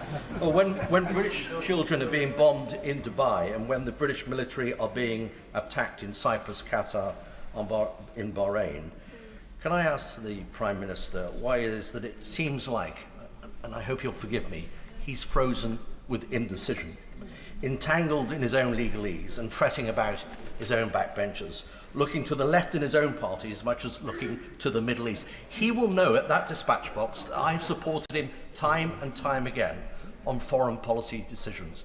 But I have to say to him today, it is not his finest hour, that he's looking very weak, and that is not in our national interest. Prime Minister. I have been absolutely focused only on British nationals this weekend. That has been the total focus of my attention, and it's a disservice to him to suggest otherwise, really. Absana Begum. Madam Deputy Speaker, a constituent who fled Iran fought through tears as she told me how she wanted an end to the regime in Iran that had targeted her and her loved ones, and also said that she wanted absolutely no illegal military intervention from external forces. Does the Prime Minister understand that by enabling the use of military bases in the government's allies, in this case the US and Israel's illegal actions, that it is dragging our country into a wider conflict of which it does not have the power over the outcome, and that risks making all of us more, not less, safe? Prime Minister. No, our decisions were made to protect British citizens and British nationals, and I stand by that decision. Edward Morello. Deputy Speaker, the Iranian regime is a murderous regime. It is an exporter of terrorism. It is a threat to regional and national security. Its removal is good for British security. It is good for the Iranian people. But what comes next is even more important than what has happened. The Prime Minister has repeatedly said he wants a viable, thought-through plan. Does he think that President Trump has a viable, thought-through plan for what comes next? Prime Minister. Well, Madam Deputy Speaker, we're obviously discussing all matters with the US all at the time. I'm absolutely clear what our plan is and what the basis for our decisions are, and I've set them out to the House. Luke Meyer. Thank you, Madam Deputy Speaker. Our primary duty at this time must be the safety of British nationals in the region. People like my constituents, the Foreman family, who are currently trapped abroad and not knowing when they will be able to come home. Their father's medication is running out today, and they have no idea whether they will be able to obtain those drugs. So what assurance will the Prime Minister provide that consular support will be put in for families like my constituents to make sure they can get the medication that they need and ideally come home as soon as possible? Prime Minister. Can I assure him that we're taking every step we can to ensure they have the support that they need, including steps over the course of this weekend? Greg Stafford. Thank you, Madam Deputy Speaker. Can I associate myself with the comments from the Prime Minister about our service personnel in Bahrain and in Akrotiri, which I had the pleasure of visiting in the summer? It's difficult to know where to start with the confusion and cognitive dissonance that is shown in the Prime Minister's statement, not least of which where he is against attacking Iran because it has nuclear weapons, but is willing to attack it because it has conventional weapons. Now, on the conventional weapons point, British sovereign territory in Akrotiri has been attacked, yet the Prime Minister is unwilling to use British personnel, the RAF, to strike on Iran. What would it take for Iran or any other state actor to do to this country for him to act? Prime Minister. We're using British personnel to defend Cyprus at the very moment. Josh Fenton-Glynn. Thank you, Madam Deputy Speaker. No one should shed a tear for the Iranian leadership. They're a brutal and oppressive regime, but there are other brutal and oppressive regimes in the world, and that in and of itself is never a reason to attack a country. So can the Prime Minister please assure me that any involvement of British troops or assets in this conflict will be purely defensive? Prime Minister. Madam Deputy Speaker, I've set out the principles on which I will act. I thank him for his question. Any action will have to have a lawful basis and a viable case. 30 seconds. David Chadwick. Thank you, Madam Deputy Speaker. As long as the Iranian regime exists, it will continue to pose a direct threat to our security and to stability across the region. Yet Cabinet Office figures show that non-ODA integrated security fund spending for the Middle East is set to fall by a third in the coming years. Can the Prime Minister explain why funding to counter Iranian threats is being reduced at precisely the moment that those threats remain so acute? Minister. We're taking a number of measures to deal with Iranian threats, as he would expect. Kim Johnson. Thank you, Madam Deputy Speaker. The Prime Minister claims that lessons have been learned from Iraq. I really hope that is true. Netanyahu and Trump instigated an illegal act of aggression, putting thousands of people's lives at risk, including UK nationals and the military. So does the Prime Minister agree with me that diplomacy and de-escalation is needed, and for not bringing Britain into a reckless and catastrophic war? And can you provide some details about this viable, thought-through plan in terms of repatriating our nationals? Minister. Can I assure her I'll continue to apply the principles I've set out and work to de-escalate across the region? Craig Smith. Thank you, Madam Deputy Speaker. The Iranian regime ignored the JCPOA, which completely failed. The Iranian regime's terror activities have reached these shores. And while we meet here this afternoon, the Iranian regime's rockets rain down on our allies across the Middle East, including Hezbollah's rockets into Israel. So can the Prime Minister set out clearly what evidence underpins his view that this Iranian regime is in any way, shape or form interested in coming to the negotiating table? Prime Minister. My point is simply that in the end and ultimately there will have to be a negotiated outcome when it comes to nuclear weapons. But at what point that happens is obviously unclear, particularly after the last few days. But that is why it's been the consistent policy of both our parties for years that this should be a negotiated outcome. It was his party's policy until Friday of last week. Rupa Huck. Thank you, Madam Deputy Speaker. Door knocking in Ealing yesterday, a student whose parents fled Iran in 1979 told me how overjoyed they are to get rid of this despotic, tyrannical regime.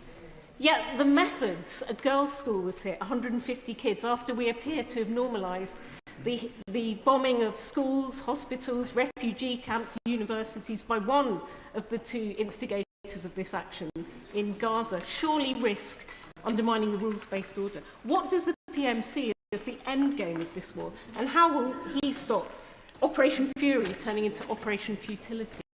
Prime Minister. Well, clearly set out the basis for the decisions that I've taken, and my view that we should all do all we can to de-escalate the situation. Shawkat Adam. Thank you, Madam Deputy Speaker. I'd like to thank the Prime Minister for his measured statement and restraint. However, with Israel's and USA's illegal action over the weekend, taking out admittedly a very repressive and brutal regime leader, has left the region and the world in turmoil.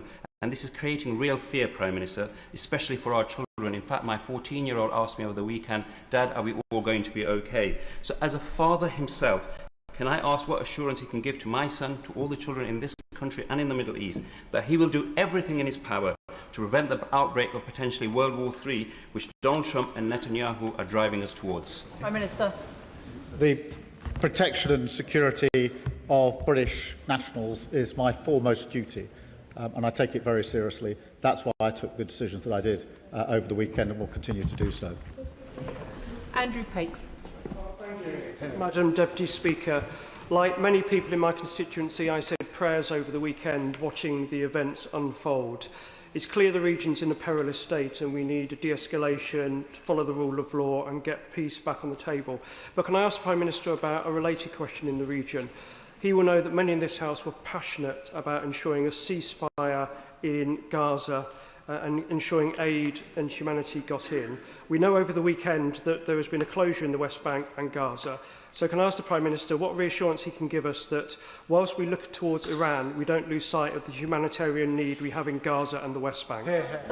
Can I thank him for raising this? And the ceasefire in Gaza is welcome but fragile, and not enough aid was getting in even under the circumstances before this weekend, and we were working with others to ensure that we can alleviate the situation as quickly as possible. Sarah Ball. Thank you, Madam Deputy Speaker. Even if our military personnel are not fully offensive space, the additional air policing that the the RAF are being committed to across the Middle East means that they're now having to do double the work with no extra resources. So can I ask the Prime Minister, what additional resources are they giving to the RAF now to protect our service personnel in this? Prime Minister. This is the government that's increased defence spending, and I can assure her that our service personnel are working very hard as we speak to keep us safe and to protect the region, and we thank them for doing that. Clive Efford. Thank you, Madam Deputy Speaker. Can I commend my right honourable friend for his resolute stand? It can't have been easy to stand up to the President and not get dragged into this war that has no apparent end plan. We made that mistake in 2003 and the result was disastrous. The President of the United States has made it clear that he wants to see regime change. Can my right honourable friend say, has he seen any evidence of any plan to achieve that coming in the negotiations that we've had with the United States? Prime Minister. I can assure him we're talking to the US at all levels, and there's real clarity about the action that we've taken and the basis for the action we've taken and the reason for the action. Liz Saville-Roberts. No one here is an apologist for the cruel Iranian regime, but the escalation initiated by the US administration and the Israeli government is illegal, and I'm certain that the Prime Minister knows this. There are hundreds of thousands of UK citizens directly affected and at risk. They include people from Dwyfor Meirionnydd. And while there must be questions anon about a vote in this House when we fear that these defensive actions will slide into offensive ones, and we do not know how we will track that process, nonetheless, the question for today that people want us to ask is, when will people be coming home, especially from Doha and Dubai? Prime Minister. Can I thank her for her question? I know that her constituents and all of our constituents will be very concerned, particularly since there's 300,000 in the region. That is why we're working with our allies to make sure that the answer to her question is that we'll get them home as quickly and as safely as we can, obviously working with our regional allies on this as we speak. David Burton-Sampson.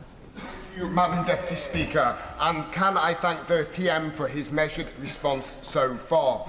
I've spoken to former constituents and friends who are in the UAE and who are British expats.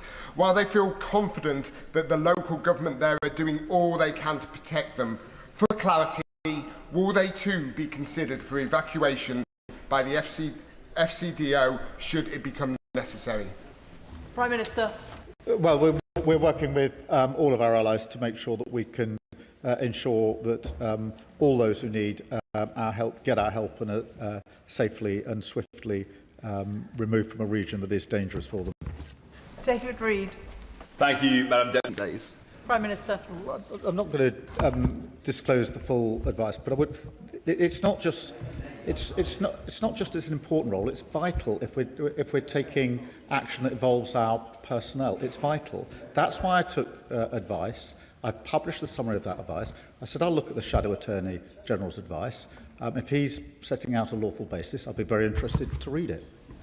Laura Kirksmith. Thank you, Madam Deputy Speaker. I thank the Prime Minister for his statement and for his clarity on our adherence to international law. History shows us that military interventions from Somalia to Afghanistan, Iraq and Libya do not always lead to peaceful political transitions and often have wider regional and global repercussions. So can the Prime Minister reassure me that his focus will be on encouraging a peaceful transition for the people of Iran and de-escalating the situation regionally and globally?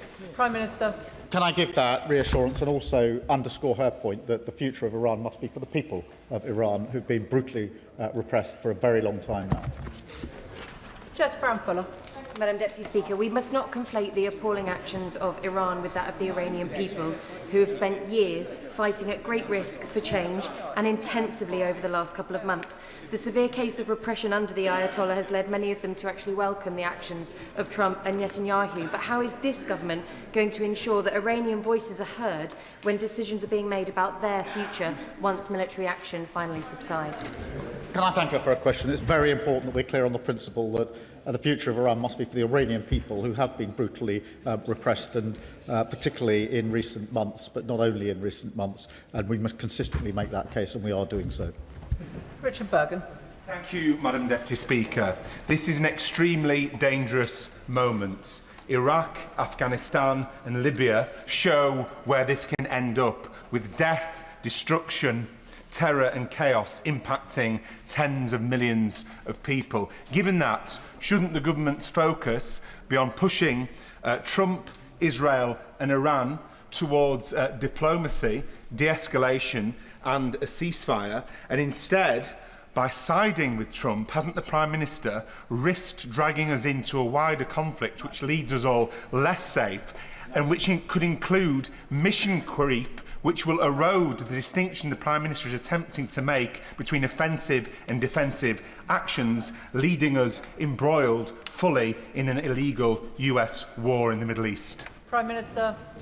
Madam Deputy Speaker, my focus has been on the protection of British nationals in the region. There are 300,000 of them.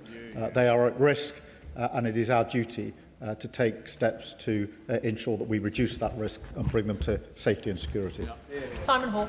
Mr. Speaker, a militarily degraded Iran will be welcomed by both the region and the world.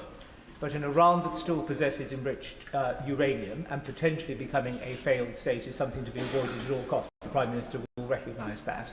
Whilst it's uncertain what President Trump's plan is, there will be clearly, at some point, negotiations, talks towards peace and a cessation of action.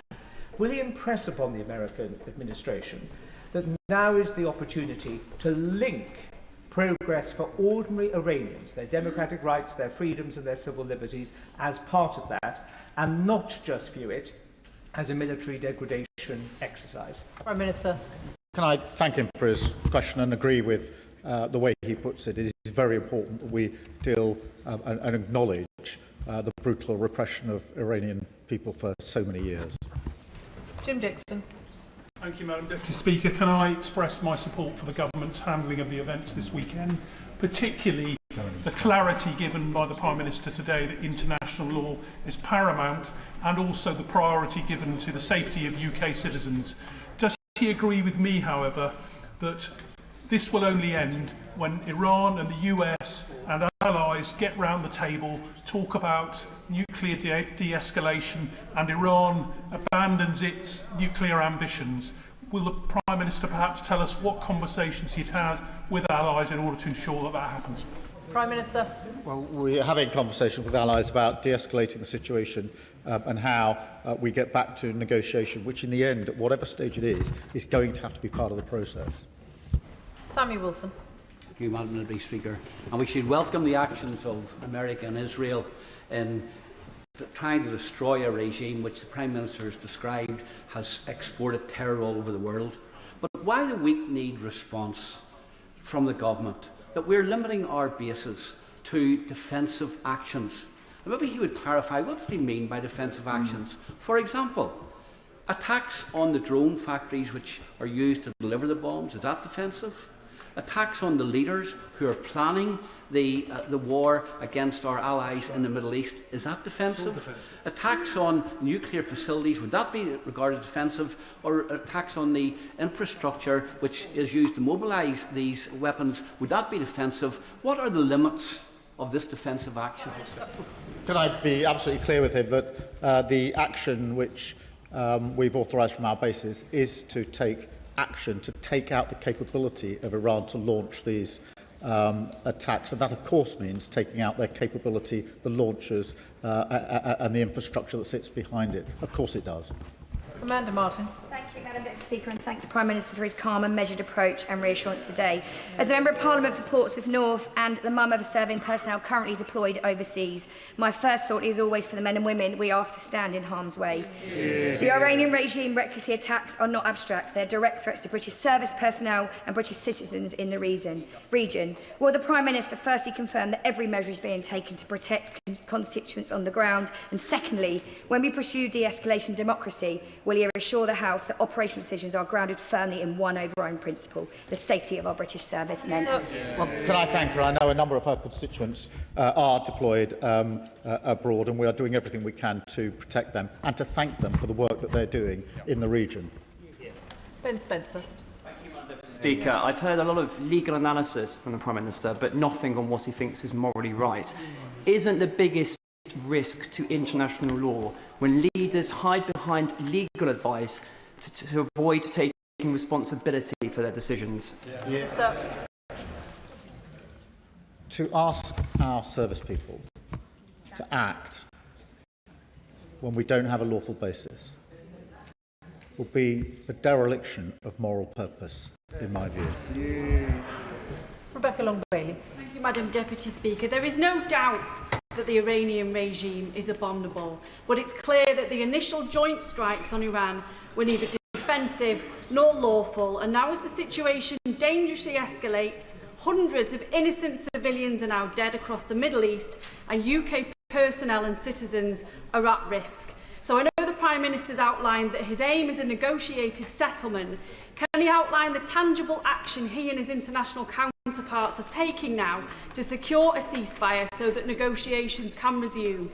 Can I thank her for her question and reassure her that the actions we're taking are to protect British nationals and we're working with others to de-escalate in relation to the situation. Dr Al Pinkerton. Thank you, Madam Deputy Speaker. Since coming to the Chamber today, a senior Iranian commander has said that they would seek to bomb Cyprus to force out US aircraft from our sovereign bases. So as a guarantor of Cyprus's security and as a sovereign presence on the island of Cyprus, can I ask the Prime Minister what concrete military devices do we have and measures do we have in place in Cyprus to ensure that no further successful drone attacks can happen on the airfield, but also what assurances can he offer to Cyprus as a whole that no attacks will take place in Cyprus as a result of our presence there? Can I be absolutely clear again, because it really matters, that we are not using Cyprus for US bases. That is our base. And I won't go into operational details, but as he would expect, we are taking all the necessary measures to ensure that Cyprus and the base are safe. I spoke to the President yesterday. I hope to speak to him again later this afternoon. Frank McNally. Thank you very much, Madam Deputy Speaker, and I thank the Prime Minister for his statement. Given the comments from the Iranian Foreign Minister yesterday that the IRGC is adopting a decentralised mosaic defence to fragment command and control structures and create even more unpredictable flashpoints, can my right honourable friend update the House on what steps he is taking with allies, including partners in the region, to mitigate such developments which threaten to escalate and prolong this conflict? Yes, I can. We've put in extensive sanctions already, and we keep the situation under constant review. Ben Obsi-Jekti. Thank you, Madam Deputy Speaker. I'd just like to come back to the drone attack on RAF Akrotiri and the alarming ease with which the Iranian regime was able to penetrate our defences and strike the airfield there. It very much suggests that there is very little in the way of counter-UAS capability there, and also suggests that there's nothing in the way of two counter-UAS wing there in terms of squadrons to deter that. But can the Prime Minister confirm what type of drone it was that struck the airfield, and can he also confirm what the origin of that drone was? Did it fly from Iran, fly all the way across Israeli airspace to strike Cyprus, or did it come from Hezbollah in Lebanon? And if so, given that we've been attacking Daesh targets via Operation Shader this year, will he strike back at Hezbollah if it proves that the drone came from there? Prime Minister. Can I just reassure him and through him everybody in Cyprus, there are protective measures in place, and his description is not right, and it's not helpful to those living in Cyprus to cast it in those terms. It really isn't. As he would expect, there are extensive measures in place, both US measures and UK measures in relation to the defence of Cyprus and the airbase there, and it's very important I make that absolutely clear. Bel Ribeiro-Adi. Thank you, Madam Deputy Speaker. I welcome the Foreign Office's preparation for a potential evacuation of Britons currently in the Middle East and the Prime Minister's commitment to their safety. There will, however, be a number of British residents who may have gone for work or leisure, and I've not heard them mentioned specifically today. They live their whole lives here and have their families here, like many of the 12,000 non-UK citizens from the Commonwealth who currently serve in our armed forces. Given the quite negative rhetoric surrounding those with indefinite leave to remain, at the moment people are concerned. So will the Prime Minister confirm that all UK residents, not just citizens, will be included in any evacuation, because they are our people too? Prime Minister. Can I thank her for that reminder? I did mention it in my opening statement, but she's quite right.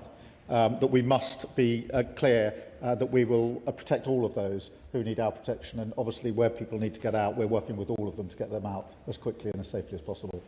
Helen Maguire. After the fall of the regime in Iraq, there was no long-term plan and civil society collapsed. In 2004, I was an Optelic 4 in Iraq, retraining the Iraqi police service. One day I asked my Lance Corporal, how do we know if the recruits are former Ba'athist regime supporters or not? And he said, we don't. We've no idea who we're training. The US attacked Iran with no clear strategy, and now this government has agreed that UK bases can be used for defensive attacks. I'm seriously concerned about the potential for mission creep when there's no clear understanding of Trump's military objectives. In deciding to allow the US to use UK bases for defensive actions, UK military and civilian lives have been put at risk. Military operations with no clear objectives tend to fail. So can the Prime Minister explain how such a decision was made which could lead to mission creep when we have no understanding of Trump's long-term military aim or post-conflict plan? Can I thank you for a question? The decision was taken to allow the bases to be used to protect our nationals. It is worth considering the alternative, which is to recognise the risk to our nationals, have the opportunity to do something about it, and take the decision not to. That would be a dereliction of duty, in my view. Can I respectfully suggest to colleagues, by the time they get onto page 2 of their question, it is too long. Mark Sewards.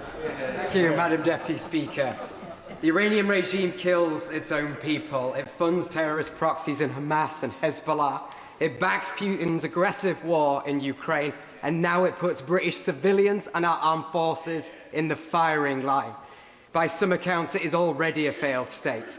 I absolutely back the Prime Minister's decision to allow UK military bases to be used by the US for defensive strikes, given the attacks on our bases in the Gulf and Cyprus. But does he agree, given the threat Iran poses on our streets here, the absolute minimum we should do is prescribe the IRGC, along with any other organisations that threaten British civilians? Well, can I assure him we keep that under review, and we have already put in place a considerable number of sanctions. Dr Neil Shastri-Hurst. Thank you very much, Madam Deputy Speaker. The Prime Minister set out in a statement with some clarity the threats posed by Iran. Taking that into account, does he not recognise that treating international law as a rigid instrument as opposed to a flexible one, as he appears to do so, risks binding our hands when it comes to national security? Prime Minister. I've made the point a number of times. It's important there's a clear legal basis. I'm not actually sure what the position of the party opposite is. Are they saying they would have joined the original strikes, irrespective of whether it was lawful or not? I haven't heard a clear answer to that. It would be very helpful to have one. Graham Downey. Very much, Madam Deputy Speaker. Iranian action in the Strait of Hormuz, as well as the attacks on energy infrastructure, is driving up energy prices, or risks driving up energy prices here in the UK as well. Will the Prime Minister make sure that in the coming days and weeks he makes clear where the blame for any rise in energy prices lies, and that is with Iran? And will he make sure he's holding any discussions possible to support people in this country, including in my constituency, with any rising bills that are affected? Prime Minister. Yes, can I give him that assurance? It will be of concern for his constituents and so many of our constituents, and we'll take every measure to protect them. Saoirse Eastwood. Thank you, Madam Deputy Speaker. People in Northern Ireland are entitled to be British, Irish or both, and as such, many have travelled to the Middle East on an Irish passport. We know the FCDO have asked people helpfully to register. However, those Northern Irish citizens that have an Irish passport that are also UK nationals cannot register. Will the Prime Minister assure me that he will work to make sure that my constituents in Lagan Valley and across Northern Ireland will not be left behind? Prime Minister. Can I thank her for raising that, and I'll get to the bottom of it and make sure that the concern she's raised is properly, fully and swiftly addressed. Jeevan Sander. Thank you, Madam Deputy Speaker. I thank the Prime Minister for raising the spectre of Iraq. We remember on this side in this House how a bloody invasion can lead to brutal civil wars. We know the aftershocks of now will last years and not days. And we're also seeing, of course, energy prices spike, oil up by 10%, gas up by 50%. So can the Prime Minister assure me that he will act to restore peace in the region, as well as make life and keep life affordable for our citizens? Prime Minister. Yes, I can give him that assurance. It's very importantly raised it. I thank him for doing so. Dr Luke Evans. The Prime Minister has been explicit on two decisions. One, to say no bases were used. Now some bases can be used. Could he set out specific politically, how this interacts with the Diego Garcia bill and the exchange of notes from 1966 between the UK and the US? Minister. It doesn't. It's the simple use of bases operationally, which has been agreed as of last night. Chris Vince. Thank you, Madam Deputy Speaker. And can I join the Prime Minister in paying tribute to our brave service and personnel who every day work incredibly hard to keep us safe, and also his particular leadership on this matter. I have a number of constituents from my constituency of Harlow who are currently trapped in Bahrain and Dubai, one of which is pregnant. What advice can the Prime Minister give to them who are worried about their safety? Prime Minister. Can I thank him for raising the case of his constituents? I'm sure they're very anxious about the situation, and assure them and him that we're working at pace with our allies to get a safe and swift route for them to come out of the region, which is what they all want. Vicky Slade. Thank you, Deputy Speaker. I want to go back to the original attacks. Last year, Trump told us that he was attacking Iran to destroy any possibility of them getting a weapon, and he told us afterwards that he had obliterated the threat for years to come. Given that that was the justification for the attacks last week, and now Israel have said that it had been planned for months, it seems questionable the urgency of the attack. So what can the Prime Minister tell us about determining the facts around the justification for this and the presence of nuclear materials, so the basis of any future action is clear? Prime Minister. I thank you for a question. As I took two decisions over the weekend. The second was allow the bases to be used because of the actions of Iran and the need to protect our citizens, our nationals. Martin Vickers. Thank you, Madam Deputy Speaker. The Father of the House is no longer in his place, but can I put on record my support for the words of caution that he expressed earlier? And can I turn the Prime Minister's attention to oil supplies? It's not just the risks to shipping, but also I understand from contacts in the industry that some refineries in the region are shutting down. Clearly that could have a serious impact on business in this country. Could the Prime Minister assure us that contingency arrangements are in hand to maximise oil supplies? Prime Minister. Can I thank him for raising that issue and assure him that we are taking measures with our allies to safeguard the supply and do all that we can to ensure that we have the energy we need where we need it. Suella Braverman. Whilst the Ayatollah has been toppled, the IRGC remains intact, and the IRGC is indeed the head of the snake as the sponsor of global terrorism. Now, despite many urgings, the previous Conservative government failed to prescribe the IRGC. His government has made the promise to do so. Nothing has happened yet. If not now, then when? Prime Minister. Well, as she will know from her time in office, this is kept under review, but we have put extensive sanctions in, as the previous government did. Alberto Costa. Thank you, Madam Deputy Speaker.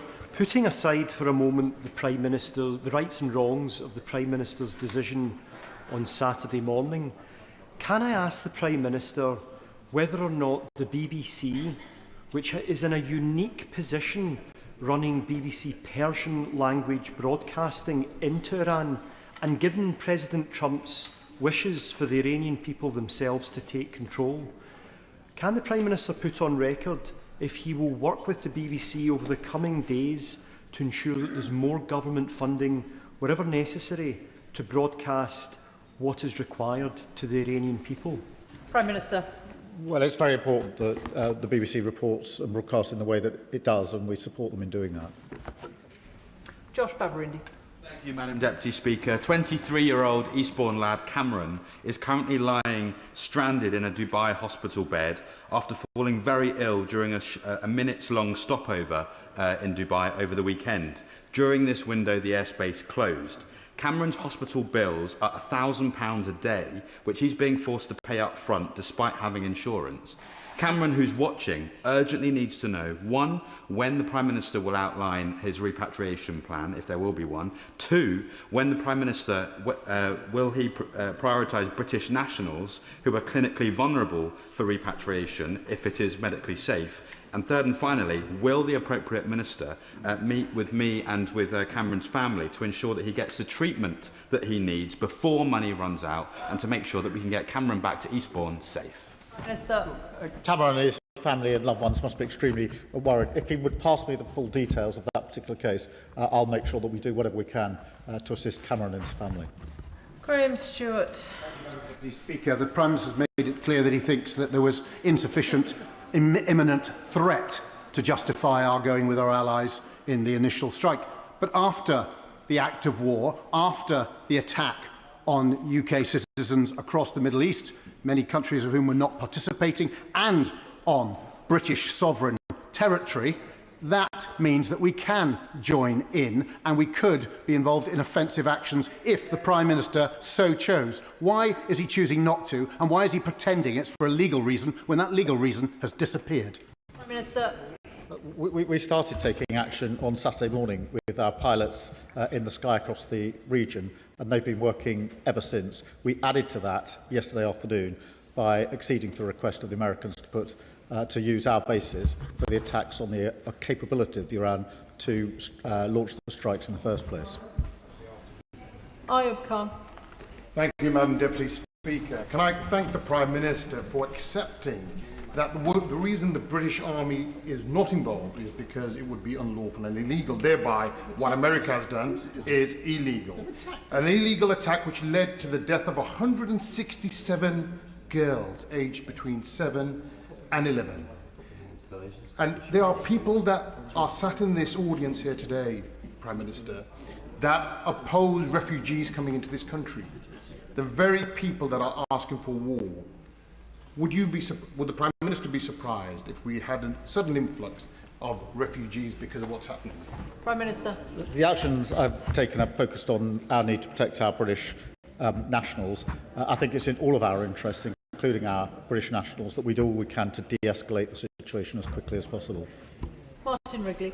Thank you very much, Madam Deputy Speaker. I welcome the removal of the abhorrent Iranian regime, having seen the beginning of it 47 years ago when my father was a serving officer in the British Embassy and we knew the Americans taken hostage. So may I add my thanks to our current serving personnel who are putting their lives at risk. Given that we have, since the preemptive strike, now a sad but inevitable increasing escalation of hostilities, what can the Prime Minister do to persuade Donald Trump to go to negotiation, which is where we have to be, given that he believes in win-or-lose situations only? Well, we're working with all of our allies and having discussions at every level with the US and others about how we resolve this situation and de-escalate. And ultimately, it will have to be a question of negotiation. Jim Allister. I do not underestimate for one moment the gravity of any government deciding to place its brave servicemen and women in harm's way. But in circumstances where our bases and our citizens are being targeted by the terror machine that is Iran, why are we still, as United Kingdom government, equivocating over whether we are actively on the side of those determined to liquidate the threat? Why the equivocation? We're not. Pilots have been in the sky since Saturday morning, hours after the attack, risking their lives. I'm grateful for them for doing so. They went straight up there, and they've been up there ever since. No equivocation. They went up straight away, and it was the right thing to do. Claire Young. Madam Deputy Speaker, this conflict has grounded travellers at Doha, including a constituent who has 3 young children waiting at home. Following his conversation with Qatari leaders, can the Prime Minister explain how evacuations will be prioritised and what support on the ground is being provided to those who are simply expecting to pass through? Prime Minister. Yeah, can I reassure we're working with Qataris and others to ensure that we're able to get everybody to safety and security as quickly as possible. And they're evolving plans, as she will appreciate. It's a difficult situation, but I can assure her we're doing everything we can to get people out safely. They're our first priority. Adnan Hussain. As the Prime Minister admits, after the illegal preemptive strikes and the killing of Iran's leader, Iran has become more aggressive and more unpredictable in the region. So I ask, how can we possibly assure that further strikes, further attacks, further aggression will somehow calm the situation? Britain must not contribute to another conflict whose legality is in serious doubt. Will the Prime Minister now commit to upholding international law unequivocally and to publishing the government's legal advice and to pressing instead for an immediate ceasefire and for a return to diplomacy, rather than risking and allowing the United Kingdom to be drawn into another unlawful war? It's my duty to protect British nationals. We have 300,000 in the region, and you've heard the anxiety from various members about their constituents who are trapped in that situation, only too aware of the danger that they're facing. It's my duty to ensure that the risk to them is reduced. That's why we took the action we did over the weekend. Chris Coughlin. And Deputy Speaker, British Lance Corporal Brodie Gillen was killed by an Iranian ballistic missile in Iraq in 2020. When I arrived as a soldier 3 months later, our base came under attack from Iranian proxy militias 8 times. The Iranian regime has gunned down tens of thousands of protesters in recent weeks. Morality is complex.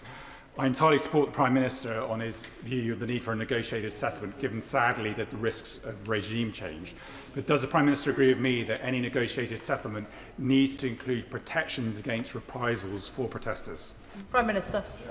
Very much so, and can I thank him for his service. It is really important that we approach this with clear principles about what we're trying to achieve and learning the lessons of history in terms of what happens after conflicts like this. James McMurdoch. Thank you, Madam Deputy Speaker. And may I put on record, while I may not agree with all of the conclusions the Prime Minister has drawn, I am very grateful for the reverence and caution he shows to and the respect for the human life that he's been trying to demonstrate. The limited time he's had over the weekend to fully demonstrate and make decisions on how best to act has revealed that he was not involved in all of the pre-planning. So may I ask him, why is the UK no longer at the decision-making table? Prime Minister. Well, we talk to our allies all of the time, as he knows and would expect. And we talked to them extensively over the weekend in response to the situation as it developed. Paul Kohler. Madam Deputy Speaker, I applaud the Prime Minister's judgment in this matter. I'm in contact with British nationals trapped in a hotel in Qatar. They texted me a few minutes ago to say there has been a lack of messaging from our government to those of us who are seeing missiles passing overhead and more than 30 explosions just today. They're desperate for news on evacuation plans, but the consulate auto-reply is currently advising them on how best to enjoy Ramadan. Can the Prime Minister please ensure our consulates redouble their efforts to give information and reassurance to our nationals across the region? We're doing everything we can as quickly as we can, and I'll pick up the issue that he's raised specifically, and can he please reassure his constituents that having raised it with me, I'll do whatever I can to respond very quickly. Zara Sultana. Thank you, Madam Deputy Speaker. US congressional staff were told on Sunday that Iran was not planning to strike American forces or bases unless Israel attacked Iran first. In other words, there was no intelligence indicating an imminent threat. Yet we have already seen preemptive strikes attacking a girls' school, killing over 100 children. This has been condemned by UNESCO as a grave violation of humanitarian law, yet the Prime Minister didn't bother to mention it. Continuing such actions is unlawful. Allowing them to take place from UK bases is unlawful. So I ask the Prime Minister, is the genocide of the Palestinian people not enough for this Labour government? Is he proud to be another Labour Prime Minister, obediently following Washington into yet another illegal war in the Middle East, making us all less safe? And finally, how much does he enjoy being Donald Trump's poodle? Prime Minister. I've set out the decisions I made over the weekend and the reasons for them. My first duty is to protect British nationals. It's the most important duty that I have, and I'll continue to discharge it. Jim Shannon. Thank you, Madam Deputy Speaker. First of all, could I thank the Prime Minister for his statement. Ayatollah Khamenei and his regime have denied religious minorities freedom of religious belief for years. The Christians, the Sunnis, the Shias, the Baha'is. They killed 30,000 people in January 2026 who were protesting. Girls are abused and victimised regularly. Today, the Ayatollah is deservedly dead, and he burns in hell. And for one, I've put a shovel of coals on his head and hope his damnation will be a long one. Prime Minister, the IRGC and the Bajai paramilitary groups have the guns, the protesters have none. So what discussions has the Prime Minister had with the USA and Israel to destroy the murderous IRGC? And what discussion has the Minister had with Madam Rajavi and the national government Iranian government in exile and their 10-point plan for a solution for a transparent way forward? Well, there are many discussions going on, as he will appreciate, and I do understand his level of concern, in particular in relation to religious freedom. So we are working with colleagues on those issues, and I'll update the House accordingly. Danny Kruger. Thank you very much, Madam Deputy Speaker. I don't know what's more humiliating for the United Kingdom, the moral weakness of a government that can't distinguish between right and wrong and can't even take a sovereign decision without consulting international lawyers, or the material weakness of a country that has just decommissioned its last frigate in the Gulf and, as the Prime Minister has said in his statement, does not have the capability to defend our own citizens in the region. So given this position of neutrality and impotence, will the Prime Minister clarify what exactly he means by defensive versus offensive action? The whole operation is defensive according to the terms that the Prime Minister has set out. Or does he expect that the British will have some sort of operational veto on individual flights that the Americans take off from our bases? Minister. We're taking action in the sky through our pilots. We've authorised the US to use our bases in order to attack Iranians' ability to strike. But I'm not going to take lectures on morality from a party that stood a candidate who said that you can't be English unless you're white. Can I thank the Prime Minister for his statement? Point of order, Ellie Chowns. Thank you, Madam Deputy Speaker. The honourable member for Wetherby and Easingwold incorrectly attacked the reputation of Mohsen Ali, Deputy Leader of the Green Party, by saying that he protested in support of the Ayatollah. He certainly did not. Mohsen Ali attended a CND Stop the War anti-war protest in support of his principles of being anti-war and pro-democracy and diplomacy. What advice can you give me about correcting the record regarding this serious false accusation? Can I thank the honourable member for giving notice of her point of order? I assume she also informed the honourable member for Wetherby and Easingwold that she was going to refer to him. As she will know, members themselves are responsible for the accuracy of their words in the chamber. If correction is needed, I'm sure one will be forthcoming. For now, she has placed her own view on the record. Which brings us to presentation of Bill. Rebecca Smith. Autonomous Maritime Vessels Regulation Bill. Second reading what day? Friday the 17th of April. Friday the 17th of April.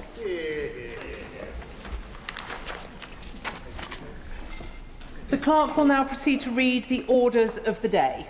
Representation of the People Bill, second reading. No. The reasoned amendment in the name of the official opposition has been selected. Minister to move second reading. Call the Secretary of State, Steve Reid.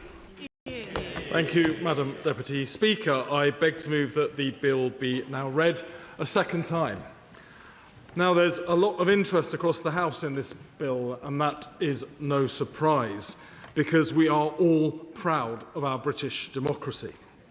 Our democracy is a fundamental part of who we are as a country.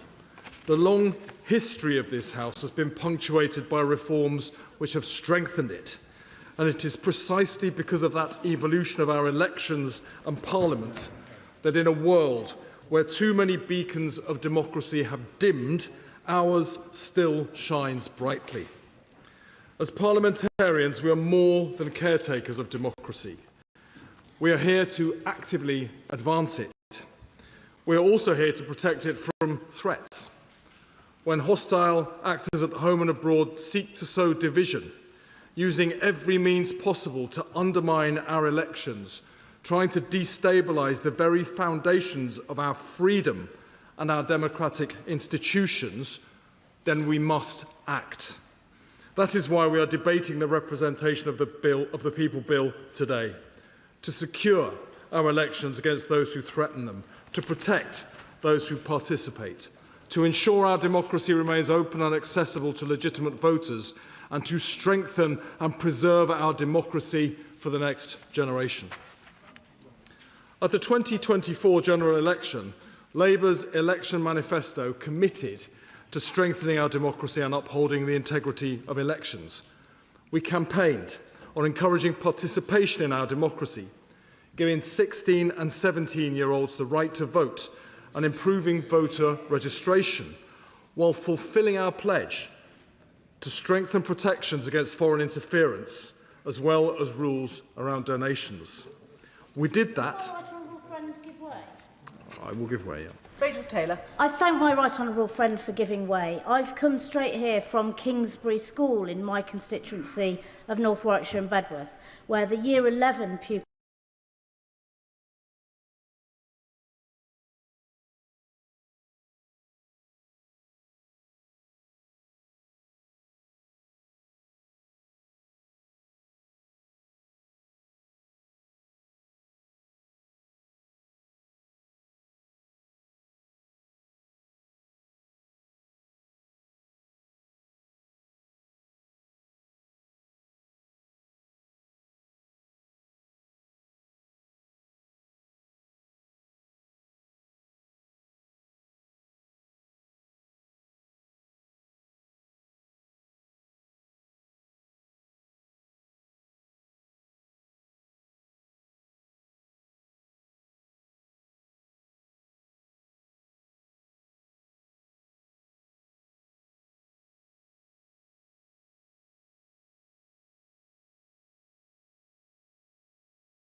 المستقيم صراط الذين أنعمت عليهم غير المغضوب عليهم ولا الضالين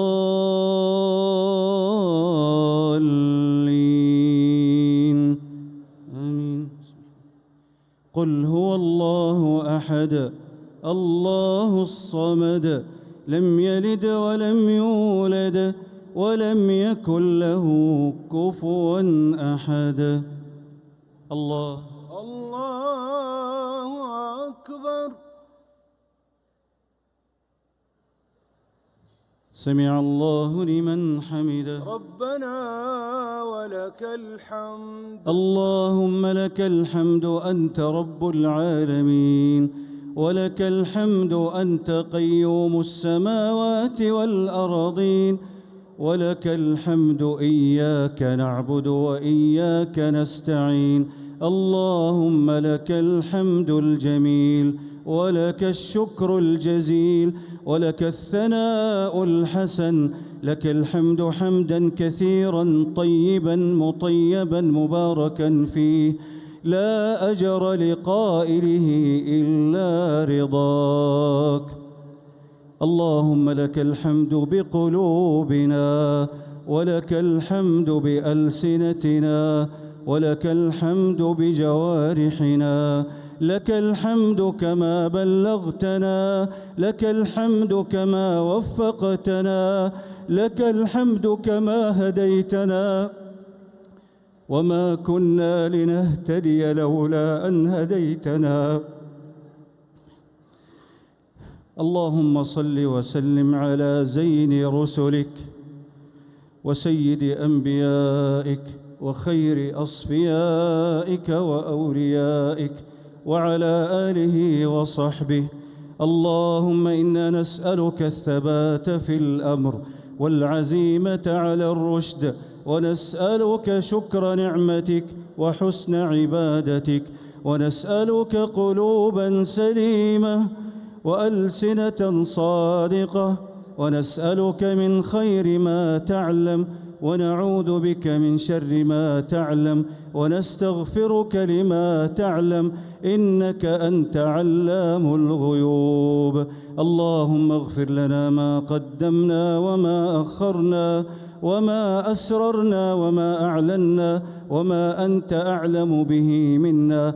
أنت المقدم وأنت المؤخر، لا إله إلا أنت. اللهم اغفر لنا قديم الذنب وحديثه وصغيره وكبيره وأوله وآخره وباطنه وظاهره، يا ذا الجلال والإكرام. اللهم أعنا على ذكرك وشكرك وحسن عبادتك. اللهم أشغل قلوبنا بحبك وألسنتنا بذكرك وجوارحنا بطاعتك وعقولنا بالتفكر في خلقك وآلائك. اللهم إنا نعوذ بك من خزيك وكشف سترك ونسيان ذكرك والانصراف عن شكرك يا رب العالمين. اللهم فرغنا لما خلقتنا له، ولا تشغلنا بما خلقته لنا، ولا تحرمنا ونحن نسألك، ولا تحرمنا ونحن نسألك، ولا تعذبنا ونحن نستغفرك يا رب العالمين. اللهم أعنا ولا تعن علينا، وانصرنا ولا تنصر علينا، وامكر لنا ولا تمكر بنا، واهدنا ويسر الهدى لنا، وانصرنا على من بغى علينا. اللهم تقبل توبتنا واغسل حوبتنا وثبت حجتنا وأجب دعوتنا واهد قلوبنا وسدد ألسنتنا واسلل سخيمة صدورنا. يا جابر كل كسير، يا من عليه العسير يسير، حاجتنا إليك كثير وأنت بها عليم وخبير. نسألك من الخير كله عاجله وآجله ما علمنا منه وما لم نعلم، ونعوذ بك من الشر كله عاجله وآجله ما علمنا منه وما لم نعلم. اللهم كفر عنا أسوأ الذي عملناه، اللهم كفر عنا أسوأ الذي عملناه، واجزنا أجرنا بأحسن ما كنا نعمل يا الله. اللهم من يحفظون أمننا فاحفظهم، ومن يحرسون أوطاننا فاحرسهم، واخلفهم في أهلهم خيرا يا الله. اللهم من أرادنا بسوء فاجعل السوء عليه، ومن أرادنا بمكر فاجعل المكر يحيط به من كل جانب يا رب العالمين. اللهم آمنا في أوطاننا ودورنا، وأصلح واحفظ أئمتنا وولاة أمورنا، وأيد بالحق والتوفيق والتسديد إمامنا وولي أمرنا خادم الحرمين الشريفين. اللهم احفظه وولي عهده، اللهم وفقهم لما فيه صلاح الإسلام والمسلمين، ولما فيه صلاح البلاد والعباد، يا من له الدنيا والآخرة وإليه المعاد. ربنا آتنا في الدنيا حسنة وفي الآخرة حسنة وقنا عذاب النار، وأدخلنا الجنة مع الأبرار يا عزيز يا غفار. وصل اللهم وسلم وبارك وأنعم على سيدنا ونبينا محمد النبي الأمي وعلى آله وصحبه أجمعين. الله أكبر، الله أكبر، الله أكبر، الله أكبر، الله أكبر، الله أكبر، الله أكبر.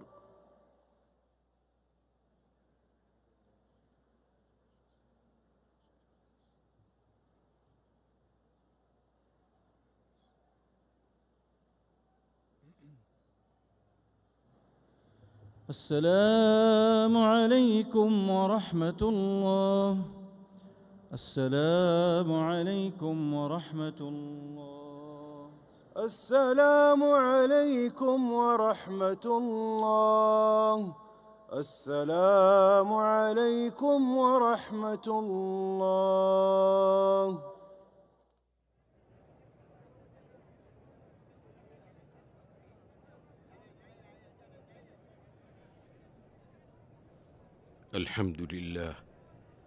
الحمد لله حمدا كثيرا مباركا طيبا فيه كما يحب ربنا ويرضى.